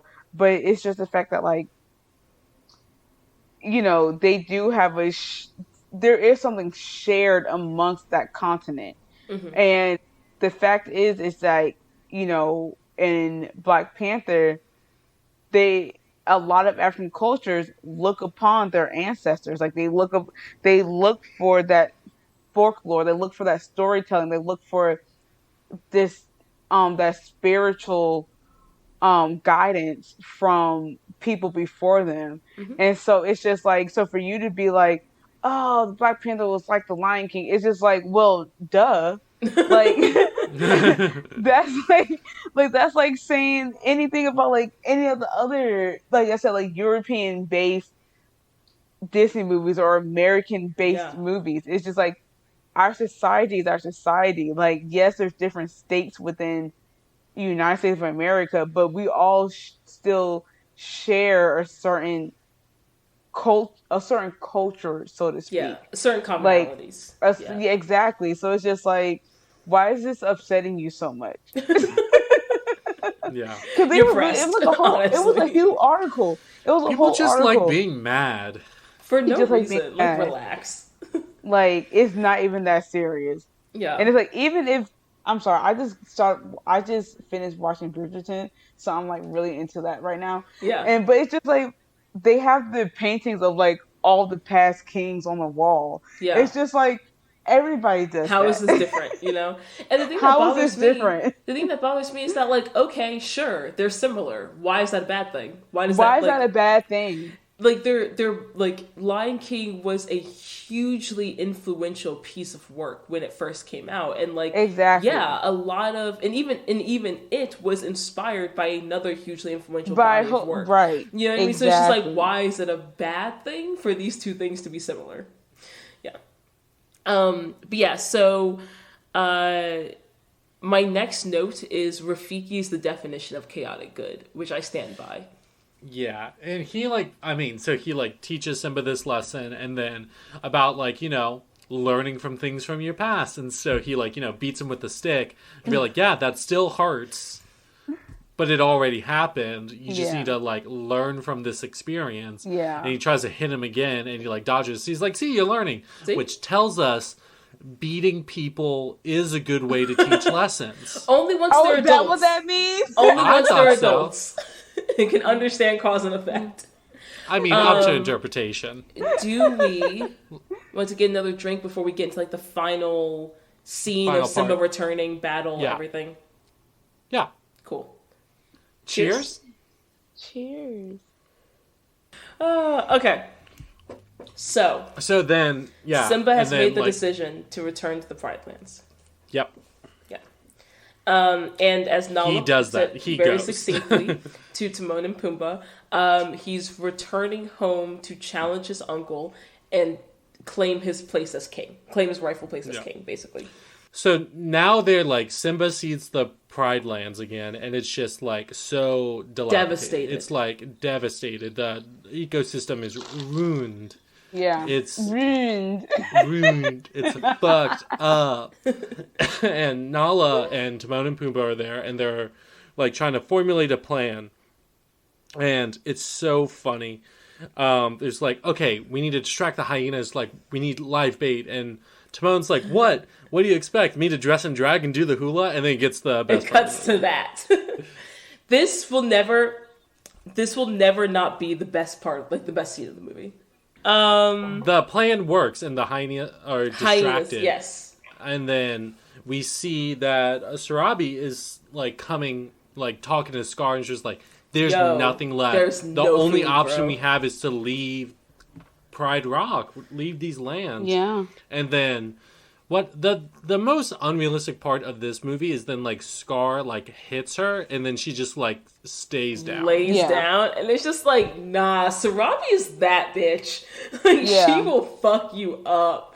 But then so Simba comes and helps. And they're Mufasa, and he was like, no, it's me. And she's like, you're alive? How can that be? And he's like, it doesn't matter. I'm here now. And I'm like, no, but it very much does matter, especially in this specific scene, because the reason you're alive is also why Scar shouldn't be king. Right. It's it very much does matter, Simba. Yeah, and then he's like, I'm gonna fuck you up, Scar. There's some convenient ass lightning that happens. And something I did notice, compared to the beginning of the movie, Scar does look a lot healthier. Well, yeah, because he's taking all the food. Yeah, no, exactly. But I liked how they showed that. Yeah. Mm-hmm. Yeah. There was a lot of especially obviously with the animation, but there was a lot of attention to detail paid paid in this movie, which I think is interesting because, Campbell, you mentioned earlier that Lion King and Pocahontas was basically the Shrek and Prince of Egypt of Disney, where it was thought that Pocahontas was the big project that all the best animators were sent to, and that was going to be the big cash grab and blah blah blah. And then Lion King was yeah, this is a good movie, and we're gonna put some money and effort into it and stuff like that. But they never thought Lion King would be as big or bigger than Pocahontas. I think it's really interesting that the animators still took so much care and effort with the animation and the little details of this movie, because there's so much just drawn and shown, illustrated well of this movie. Yeah. Yeah. And then during this, we do find out, at first, Scar's like, tell him you killed Mufasa. And he's like, no, I did it. And they're fighting. Very similar, gets to a point where Simba's hanging on. And Scar takes that moment and be like, guess what? I'm the one that killed your dad. And instead of like finishing him off, Simba immediately is like, oh, I'm going to jump up and kill you because I'm a young, strong lion. Yeah. Now that's angry. And then everyone finds out that Scar's the one that killed Mufasa, and that's enough to motivate the lionesses. Be like, okay, let's kill all these hyena. And there's a big brawl that ensues, which I didn't remember as a kid that these fight scenes looked as like epic as they did, like the slow motion in the rain and the fire between Simba and Scar. I was just like, was it always epic this battle? Yeah. And Rafiki goes all Bruce Lee on the hyenas. It's great. Beats them up. Pumbaa goes Mr. Pig. I love that line. They call me Mr. I love that line so much. And then he bowls them all over. I just love how they keep their like their comedy throughout It's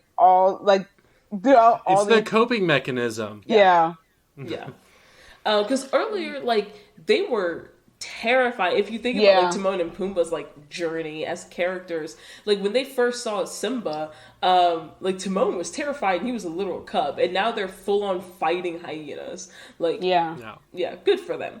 And so Simba ends up winning, and he throws Scar over the cliff not over the cliff, but like over the little like ledge or whatever, to basically be eaten alive by hyenas. 6 feet from the which ledge, is like, again, singing. This is a very dark movie.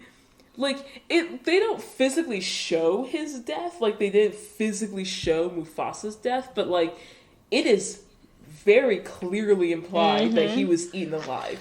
And very similar when he told Simba, it's like, run away, then the hyenas chase him. He's like, tell Scar, it's like, run away. He's like, I'm not going to be the one that kills you, but it's the hyenas. It's the hyenas that kill him, Yeah. And then we see Simba. Time passes. First we see that rain begins to fall and begins to put out the fire. And we see Simba finally ascending Pride Rock to take his father's place. And like they do the whole roar thing. And it's like, all the lions are accepting his rule. And then we time skip and we see that he and Nala are married, and Rafiki is doing their presentation ceremony of their child. So again, like you said earlier, Kiara. So like you said earlier, Campbell, we end this movie where the first one started, and we finish with a Circle of Life reprise, which is just beautiful. This movie it just has everything. Like, I don't know, I just love it so much. Yeah. And then, Raven, what you got for us, music-wise? Okay, so quite a few people to talk about, but some of them we've already talked about, so I'm going to kind of brush over those. So, the score was done by Hans Zimmer and Lebo M, which stands for Lebo Hong Morake. And there was also, Zimmer also partnered with Mark Mancina and Jay Rifkin to help with like arrangements and song production. And then the songs themselves were written by Tim Rice and Elton John. So Tim Rice is a lyricist, and he basically accepted the job on the condition of finding a composer. And originally he invited ABBA, ABBA's Benny Andersson, to compose for the music, but he was I did not know this. Yeah, but he was taking up doing another project, so that's when they brought on Elton John, which I was like, and Elton John was like, take a chance on me, right? But just like, imagine how much different the songs might have been if it was like ABBA instead of Elton John, you know? I feel like the harmonies would have been fuller. That's fair. There was some definitely solid harmonies, but there was definitely like a clear like lead in a lot of the songs. Yeah. I feel like if it was like ABBA influence, it would have been more. It would be like a more harmony. Balanced. Yeah. ABBA did have a lot of those, especially those like tritones. And yes, and so the two of them developed. The two of them developed like the 5 original songs for the films The Circle of Life, I Just Can't Wait to Be King, Be Prepared, Hakuna Matata, and Can You Feel the Love Tonight. And then the Morning Report song was actually added later for IMAX and DVD, but it wasn't part of the original film. And then also, so we didn't like look at that version, but the Morning Report song also had different voice actors for the young Simba and Nala and stuff. Which is like, I don't know, really interesting because of course like it was like way later, so these kids like aren't kids anymore. And so so the singing voice for Morning Report for Zazu was Jeff Bennett. For young Simba it was Evan Saucedo, and then it was just those two. It's also interesting because I don't know if I just don't have an ear for voices like that, but like I barely even notice when there's like a speaking voice versus a singing voice versus. And I feel like I've literally watched this movie 100 times. Right? Yeah, and like it's really interesting because like the new Zazu, then Jeff Bennett, is also the voice of Pip in Andalasia from Enchanted, but also is the voice of Johnny Bravo. Wild. And I love Johnny Bravo. Do the monkey. Do. Oh it's great. gosh. I loved Johnny Bravo. And then Simba, the young Simba here, was also in like some General Hospital episodes. He's been in like random TV shows. But I just thought that was really cool. That's really, that is really cool. Not Rowan Atkinson, but Jeff Bennett. It's just the fact that like somebody was just like, we need these voices. Like, you know what I mean? It's just like, how did they understand? Casting for voice acting is just so impressive. Exactly. That's what I mean. Like, it's just for you to be like, okay, you're good for this part, but we need somebody to do this part. Yeah. Yeah. Like, that's crazy. Yeah. Okay, so Zimmer, as he was like composing the score, so he supplemented the score with a lot of traditional African music and choir elements that were all arranged by Librahang Morake. So I'll talk about him in a second, but the interesting thing, so Zimmer was originally selected for this project because of his work on 2 films, The Power of One and A World Apart, which were both films with an African setting. And Librahang Morake also worked on The Power of One, which is where he and Zimmer met, and that's why he recommended him for this film, which I thought was really cool. I also believe The Power of One is like the parentheses name of Pokemon Movie 2000. It's like Pokemon Movie 2000, Wild. The Power of One. Wild. Is what my brain went to. So amazing. That's fine. So Mark Mancina, so he helped with like the arrangements and the song production. He was also on Moana. He worked on the composition for that. And then the soundtrack was released like with the film, but then all of the like actual compositions, like the score and everything, that wasn't released until later. But this movie also inspired the 1995 release of Rhythm of the Pride Lands, which was an album with 8 songs written by Zimmer, Mancina, and Lebo M together. So I thought that was really cool that they kind of collaborated on that.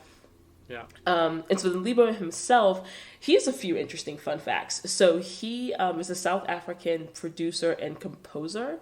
And interestingly enough, so he originally didn't have any like formal musical training, but he left school at 9 to start performing music in like nightclubs, and then recorded his first single at 13. Wow. And then, he went to a city called Maseru, which was under apartheid at the time. So he was like under exile, but he was like working. He managed to get work as like a singer at a hotel called like the Victoria Hotel, at which he was noticed by the South African ambassador to the U.S., Tim Tahane, who helped him apply to the Duke Ellington School of the Arts in the U.S. And that's like how he got into his actual like career. And I'm just like, God damn, kid, like that. Incredible. That's a hell of an origin story. So he then like worked his way up through Hollywood. He did a lot of different like choir, like African choir work and stuff like that. Whenever that was required, he actually is the one who wrote and sang the opening Zulu Chant of the movie, and he has actually contributed to every Lion King that's come out. So like 1, 1.5, 2, and the Timon and Pumbaa like specific movies. So I thought that was really, really cool. That is really cool. Yeah. Okay. So now, for my wonderful, lovely, beautiful, soon bride-to-be sister, Campbell, what shall we be serenading her with? Well, I will be playing the clarinet, and Raven will be playing the violin, and we will be playing an arrangement of I Just Can't Wait to Be King. Love it. Okay, be right back. Burp.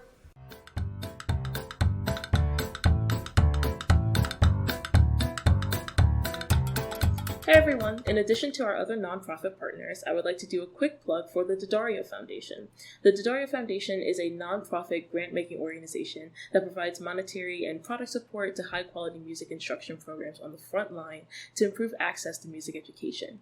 And every single cent raised goes directly to getting kids involved in community music programs, acquiring and maintaining instruments, providing college scholarships, and supporting new innovations in music education across 41 U.S. states and 189 cities. They accept monetary donations, of course, but also instruments. So if you have an old instrument that you no longer use, please consider donating it to the Daddario Foundation, where they can get it into the hands of a student in need. However you're able to contribute, you can go to daddariofoundation.org/about/donate. That is Daddario Foundation, DADDARIO, foundation.org/about/donate. Now please enjoy the sultry sounds of me and Campbell destroying music. Yeah, okay. I can physically That's great. do it. Okay, but also, wait, can't hear me? Cause I took my other earphone out. And Yeah, we can hear you. So, y'all, I know I'm gonna put my mute on. like 50 million times tonight, but have y'all watched Bridgerton? No, I haven't. Not yet. My goodness. So, like, I just feel like, you know, I know you have your jobs or whatever, but, but I also feel like, yo, like, Bridgerton, they be playing, like legit, like, current music, but, like... Oh, that's cool. But, like, and, like orchestrally? Yeah. Yes! So, they Like, actually pulled that from... Jess, have you ever seen the show Reign? It used to be on CW. No. REIGN. Westworld did the same, I believe. Yeah, Westworld so it did follows, do the same thing. Yeah, it no, follows I a watched similar period. Well, 1500s, but it follows Mary Queen of Scots. But they do the same thing where, like, whenever there's a ball or something like that, there'll be like a string quartet. They'll be playing like a quartet version of like Royals by Lord or something like that. You know what I mean? And I'm just saying, like, y'all are legit. Like, I just feel like, why not try out for it? I mean, like I said, like, I know y'all have your jobs, but this is like the nicest feedback we have ever gotten, right? But I'm just saying, like, that's the vibe I get from y'all. Like Bridgerton, they be playing like Cardi B, they be playing like Meg, they be playing like, you know, like current music, like Beyonce, they be playing like current music, but just, you know, in orchestra form. Like, they just, like, it's just instrumental. And I'm really into, like, orchestra. Like, I love going to, I haven't been in, like, a while, but I love going to, like, operas and, like, symphonies and, like, different things like that. Yeah. Because, like, the music just, like, overtakes you. Like, it's just, people don't understand how much music has an effect and impact on people's lives, like, and so I'm just saying, when y'all be doing like the instrumentals, like, it's legit. Like, I be like, even this little practice that y'all did, like, I was like, look, I pulled the lyrics, like, I'm about to sing, and I can't even sing. I'm about to be over here like, I'm gonna be a mighty king. Like, listen, like, y'all ain't, like, it's just crazy, and that's what y'all do, like.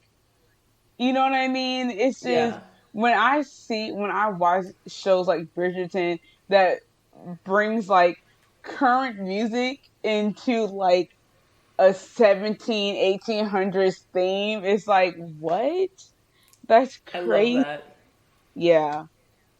Like, I do love orchestral versions of music because of like pop music and stuff, because I feel like so yes. often classical music and orchestral music and stuff like that is so often sequestered to like the elites of society. Yes. And like it has been for a really long time. It's just like, one, music is music and music should be accessible to the people. Thank and it's just you. like, and like there's no reason that like someone who like there's no reason that like you have to grow up in a certain background to be into exactly the violin. You know what I mean? And like there's no reason that you can't play whatever music you want on the violin. In all honesty, like, yes, like, you know, we grew up in a musical household, but we weren't like wealthy. Like, you know what I mean? Like, we weren't like high society. But it's just like, it's just like when I was watching that show, I'm just like, that is so like enlightening. Like, it's so, you know, heartwarming to know that they still have people that are so into instruments, that they were able to find people to come together and do like an orchestra version of like current songs. Like, and not just like it's not just like, okay, so the singing part, like Beyonce singing here is not going to be one single violin. It's a composition. It's a composition.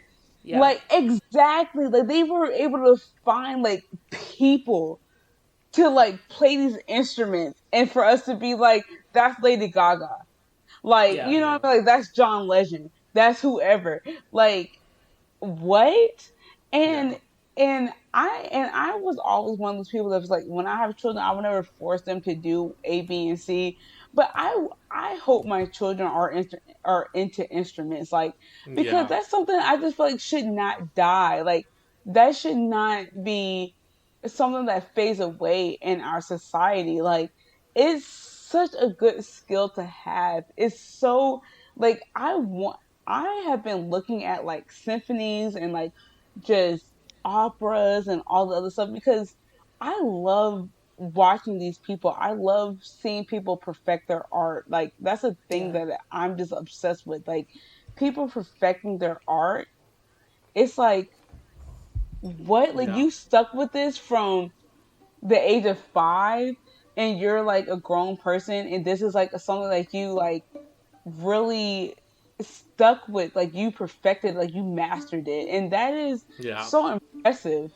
Like, it's so, and it makes me sad that I didn't stick with like playing the piano, because I wish I could be called upon and be like, hey, we need somebody to play the piano at this gig or whatever. You know what I mean? Like, I don't know. It's just, I'm so impressed by you guys. Like, I don't even know if you understand. Like, it's amazing that you guys do this. I love it. Yeah, I think that's actually a big part of like why we do this, because like something that we've talked about before is like, we have so many friends, especially being in STEM, we have a ton of friends who like played a musical instrument as a child, but then like either just through interest or just through like not having like continual access to music education and stuff like that, like, got away from it. And like one of Campbell's grad school friends who played with us on Moana, she like played the flute in like elementary school, but basically hadn't picked up a flute in like years, you know. And it's just like, that's been one of the never too late things to pick that instrument up again. Yeah. And that's been one of the coolest things, is just being able to talk to people about that experience. Because the fact is, like, because you used to take private lessons for piano. Oh, which yeah, is a whole other lessons too. And it's just like, we have a keyboard in the house, and I know I can read sheet music, like not like basic, like I can read basic sheet music, and it's just the fact that like I did it through elementary, middle, high school, you know, even some of college, like, but like, I don't know, like, I wish I stuck with it. Like, I wish I just could have found like something to like keep it going. Because To that was motivate. my talent. Yeah, exactly. Like when I was a debutante, that was my talent. My talent That was playing was the your piano. talent. And I loved it. Like I really did enjoy playing the piano. And I just hope that when I have kids, like they're into like playing instruments, I would hate for this to be a dying art. Like I would hate for it to like go away. You know what I mean? Like it's just so beautiful. It's such That's a beautiful. why organizations like Education Through Music and such are like so important. Exactly. Like it's so beautiful. It's such a beautiful talent to have. And I'm not going to say I'm going to force it on my kids, but I'm definitely going to be like, hey, Strongly encourage. Right, strongly encourage. Be like, I did this. Your aunt did this. Right, your aunt. I will be right there, handing your kids a violin, handing them a cello, and be like, "Play, bitch." I'm about to say your aunties play the bass and the cello and the violin and the piano and the drums and the guitar. Like, pick them in. You ready, Raven? I think I'm ready. I plucked through to the key change, and I think I'm ready. Cool. Let's just do it. The whole thing? Yeah, to the key change. Yeah. Fuck it. Ooh. Fuck it. We'll do it live. Okay, let's go. Got the lyrics up and everything. 1, 2, 1, 2, 3, 4.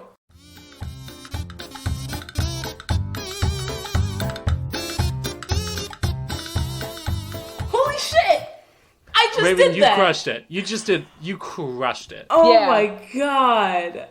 There was a couple measures where I actually played a B flat instead of a B natural, but like I crushed that. No, B flat, B natural, B you, Raven. Be you. Yes, Campbell, thank you. Thank you. Honestly, that was so fun. I feel good about this playing. Everything else is the same. Right? I feel so good. I think we got it. I think we got it. I think we crushed it. I think that's the take. And I did okay counting rests, I think. Yes, you did. I really, really tried. That was so much fun. Jess, I'm glad that that's the song that you picked. That was really fun to play. Because I feel like the cliche song would have been like Circle of Life or Can You Feel the Love Tonight? Or Can You Feel the Love Hakuna Tonight? Matata. Yeah. Yes, but like I Can't Wait to Be King. Like that's always been the one. Bop. Yes. Everybody look left. Everybody look right. So good. Look on. Stand spotlight. But question for everyone: Yes. How would you rate this musical on a scale of 1 to 10? Oh. 10. 10 being the best. Definitely a 10. Yeah. And I don't like musicals. Like, it was so funny that Raven told me that you all had a podcast on musicals because everybody in my life knows I'm not a musical person. Like, I do not like musicals. Like, I just don't have an appreciation for it. I don't have an appreciation for, like, you bust out a song and we have an argument. Like, no, stop singing like I'm talking to you. Like, it's just, I don't know. It's just musicals don't make sense to me. Yeah. No, I get that, and a lot of people feel that way. I think I would rate this musical. Where are you going? I feel like I can't give it a 10. I don't know if I have the words to explain why, but I feel like I can't give it a 10. My heart is saying like an 8 out of 10. I was thinking. Wait, what's the 8 out of 10? Lion King. My rating for Lion King. I was feeling 8 or 9. I think I'm going to go with a 9 because I Campbell, feel like this is only like the third or fourth time that we've ever out of 50 episodes. Okay. Can I ask a question? Like, what's the rating? Like, in all honesty, like I'm not being ironic or sarcastic or whatever, but like, what's the rating? Because honestly, it's entirely personal. Yeah, just completely subjective. It's not based on anything.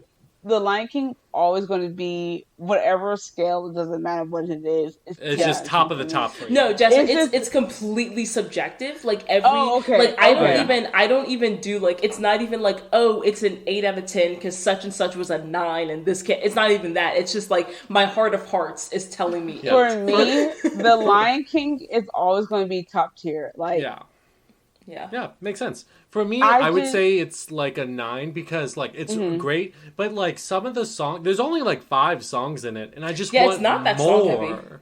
Yeah. So I just like, but the songs are legit. No, they are, and I just want more of it, and I'm mad about that, so I'm gonna deduct a point because I'm petty. Yeah, it's because you have Hans Zimmer, you have Hans Zimmer, Elton John, Tim Rice, Mark Mancina. You're really telling me y'all could only give me 5 songs plus the morning report, which was added later? But that's the point. But to me, that's the point. Like, it's just like, you guys are getting gold right now, so be happy. Like, to me, that's the point. It's like, the point is that, like, we could give you more, but why? Like, you know what I mean? It's just like, we gave you gold when you deserved gold. Like, in moments that deserved gold. Yeah. Like, I will say, like, the score of this movie, incredible. I think is... Honestly, because it's Hans fucking Zimmer. I think the score of this movie does, to an extent, make up for what I perceive as a lack of songs. Because it's like the score in this movie, and I've talked about this in other films before that we've done. The score in this movie is so illustrative. Like, it tells the story on its own, and then you just have the actual story on top of that. You know what I mean? But I feel like with each of the scenes, even if you just heard the music, you would be able to say, oh, this is like a chase scene, like a character is running for their life right now. Or like, oh, a character just died in this scene. And to me, like, the ability of music and a composer to be able to literally tell you what's happening in the story without words is like, that is an amazing talent that Exactly. And it was just like, all the songs to me, it spoke to me. Like, you know, it was just, I don't know. Like, I just feel like I hear what y'all are saying. Like, it's still a 10 out of 10 for you. It's still a 10 out of 10 for me because first of all, it's one of the first Disney movies that I watched that was like not America. Yeah. Like, or Europe. It wasn't Europe. It wasn't colonized. It was just like Africa. Like, it wasn't like, you know what I mean? And then for me to understand my background, and like Raven knows, like, we grew up in a very white but we grew up in a very pro-Black household in a very white community. Yes. So it was just like, to see The Lion King, even though it was animals, it's just like, it had taken place in France or England, or, you know, and it's not anything against those. Like, first of all, I love those movies. Okay, like, okay, Beauty and the Beast, I'm out for y'all. Like, I love it. Like, it's just, but also it's just, this is one of the movies that was kind of more like, oh, okay, these are my ancestors. These are the people that I learned about. These are the people.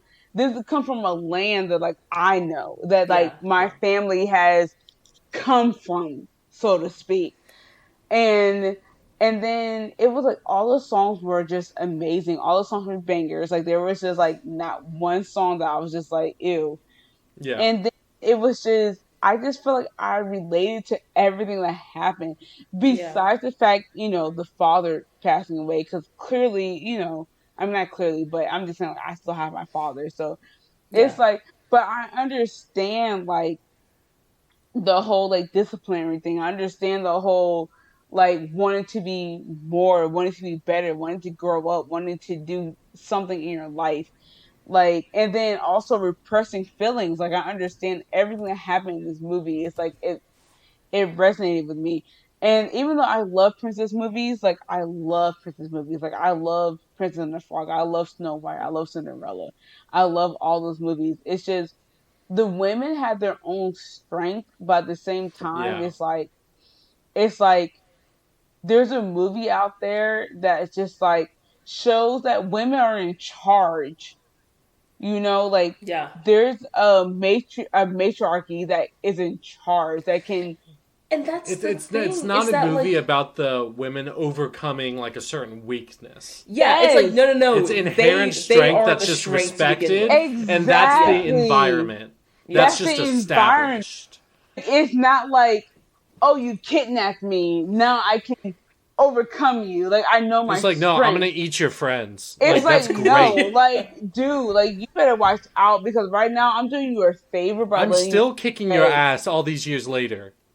And that's the thing that I really like, because for me, especially watching it now, the thing that I love about The Lion King is just the simple act of being able to see a entirely different geography. Like, for so long, it's like so many animated movies again are like Eurocentric and Western civilization centric. And again, like, there's nothing wrong with that. Like, those are still people's There's nothing stories, wrong with that. Like, I'm not against that. Like, seeing just like the trees, the foliage, the animals, the landscape. It's just different. It's an entirely different land. The fruits are different. We're seeing more than just like squirrels and bluebirds and bunnies. We're seeing hearing how zebras actually sound. They don't sound like horses. We're seeing it's warthogs. We're seeing meerkats. We're seeing all these animals and all this, and like this whole environment that we're not used to seeing. And I know there's like a big thing in like movies where they're just like, oh, every time there's a black movie, like they turn to an alien or a frog or whatever. Yeah, black people aren't allowed to be in black bodies very often in movies, but that's But I mean, but at the same time, it's just like that's the different conversation. And I'm not trying to get into that right now. It's just the fact that like we see a different environment other than like little villas and little like markets and people these like just like hoity-toity castles. Exactly. Like, it's just different. And it really like stuck with me. Like, and then to grow up in the household I grew up in, like my, it not saying that everybody grew up this way, but I know for a fact, like my mother made sure to know that we came from something else other than what we are right now. Like we have a history. We have an ancestry that's not like America. Like, and then to watch that in the movie, it was just like, wow, like, okay, I see what she's talking about. So I don't know, this like the Lion King was just like, what? And I will applaud Disney. Like, I'm not trying to like give them an out, because they definitely could have done it more. They definitely could have done it differently. But it's just, in 1994, like, to have a movie based in Africa, like, after everything that, like, people knew of Disney, after everything, like, people experienced with Disney, like, what, like, the only black representation we had before that was, like, what, like, the crows and Dumbo, like, like, or the one dude singing Zippity Doodah. Yes, like, it was just so like, it's just like Song of the for South. you to, Song of the South. Like, it's just for you to clearly be in Africa, even though it was animals. It's like you still included culture, like you still included things, and it's just like, and I mean, obviously, like, research. You did some type of research, exactly, and like. And I'm not going to speak to people that's like legit from Africa or like second generation American, like first generation American. Like, I'm not going to speak for those people, but I will applaud and appreciate the fact that Disney reached into those things in that time period, like during that time, because in 1994 in the early 90s, like, that was not the movies that were being produced. Like, we were, and not produced for like white people to watch. You know what I mean? Like, that wasn't the thing we were doing. It was like, we were producing those movies, but it was mostly for black people. It was mostly for like, oh, like, black people need to go watch those. But like, Disney knew white people go watch The Lion King, and they incorporated like African culture, and like these things. So I don't know. It's just, You The love it. Lion King will always be like top notch to me. Like it's Yeah. always like my movie. Like I love it. I feel But that. really important question for you, Jasmine. Did you have fun tonight? Yes, always. Like what? Is Yeah. Yes. there anything you would like to promote? It can be like a mindset, it can be an ideology, it could be a thing you want to actually promote. I would just say to, it sounds cliche, but legit, always be yourself. Like always be true to yourself. And that's just to say I have not been that person. Like anybody that knows me knows I'm a very passive person. I'm very passive. I'm very adaptive. Like I'm very, oh, this is what you want me to do? Okay. But over my years, especially after like being an adult and like paying bills, it's like I've learned to truly be myself. Like, and even in this movie, like even in The Lion King, like you have to be true to yourself. You Yeah. have to respect where you come from. Mm-hmm.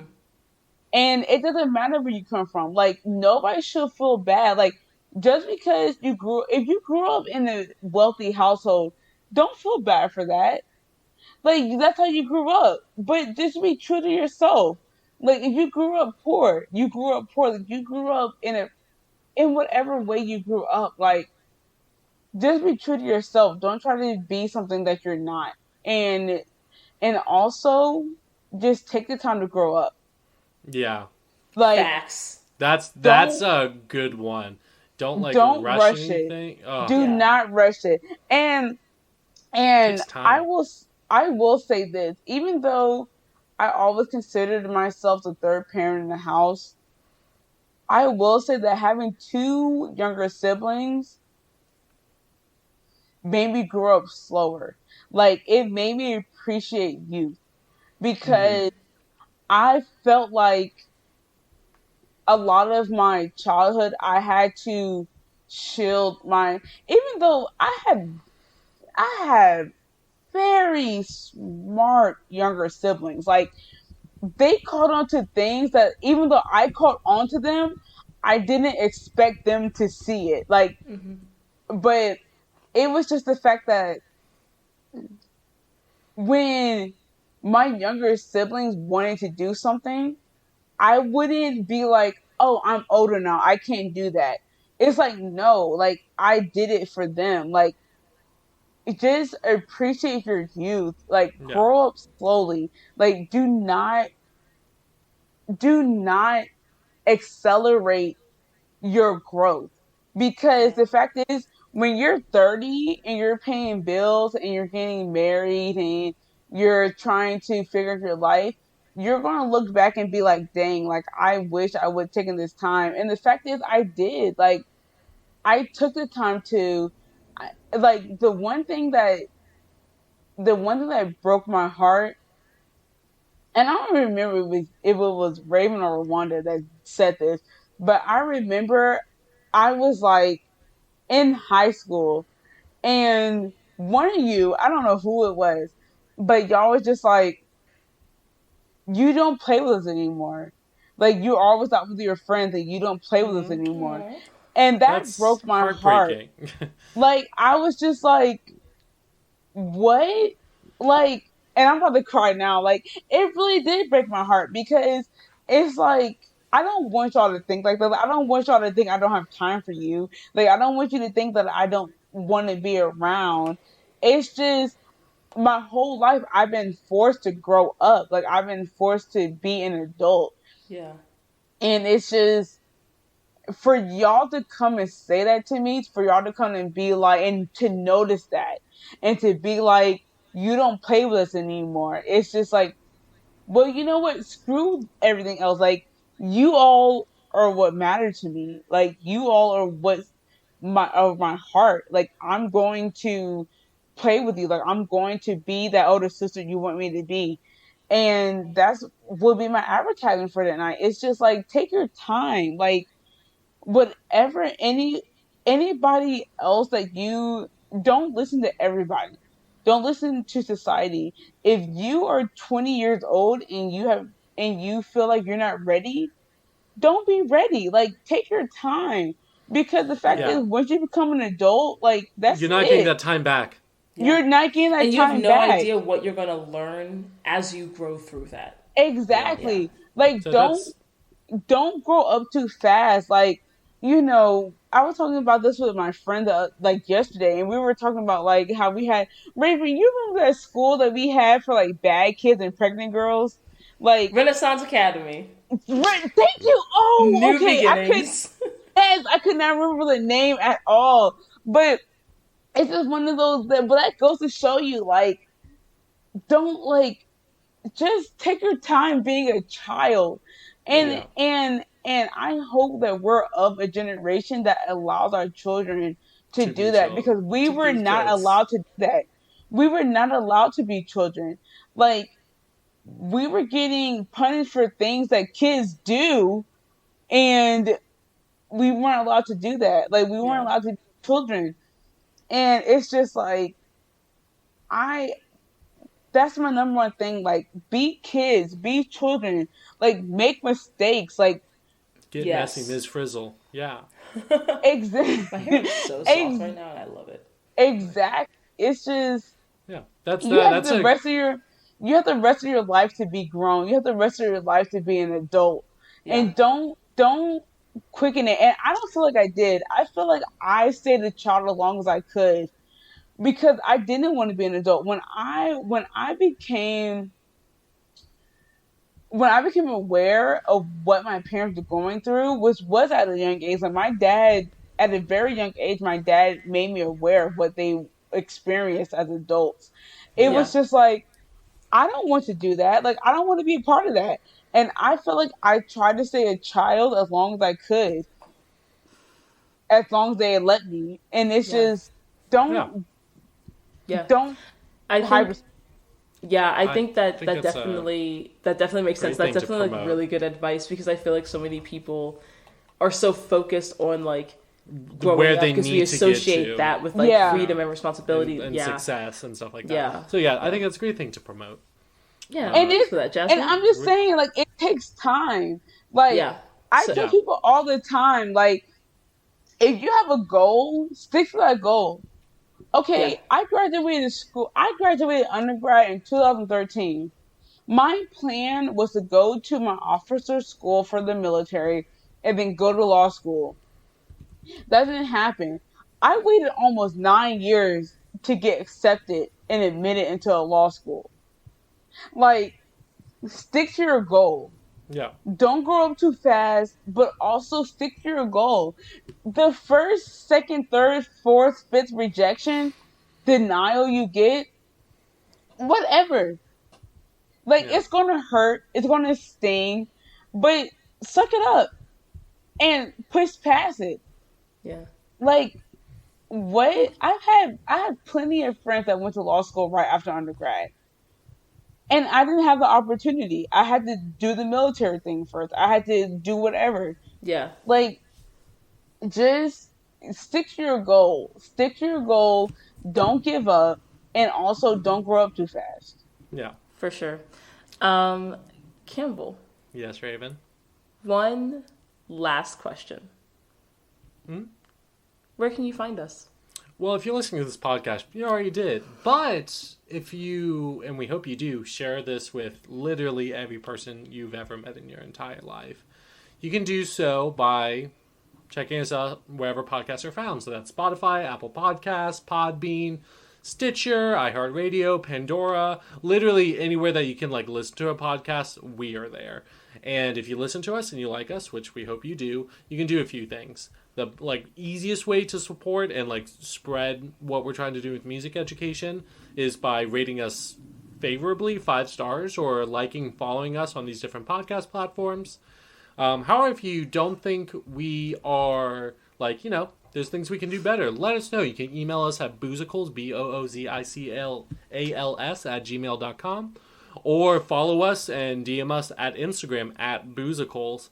Also, I add some fun Photoshop pictures of us, the musicals, and share some fun info and recipes.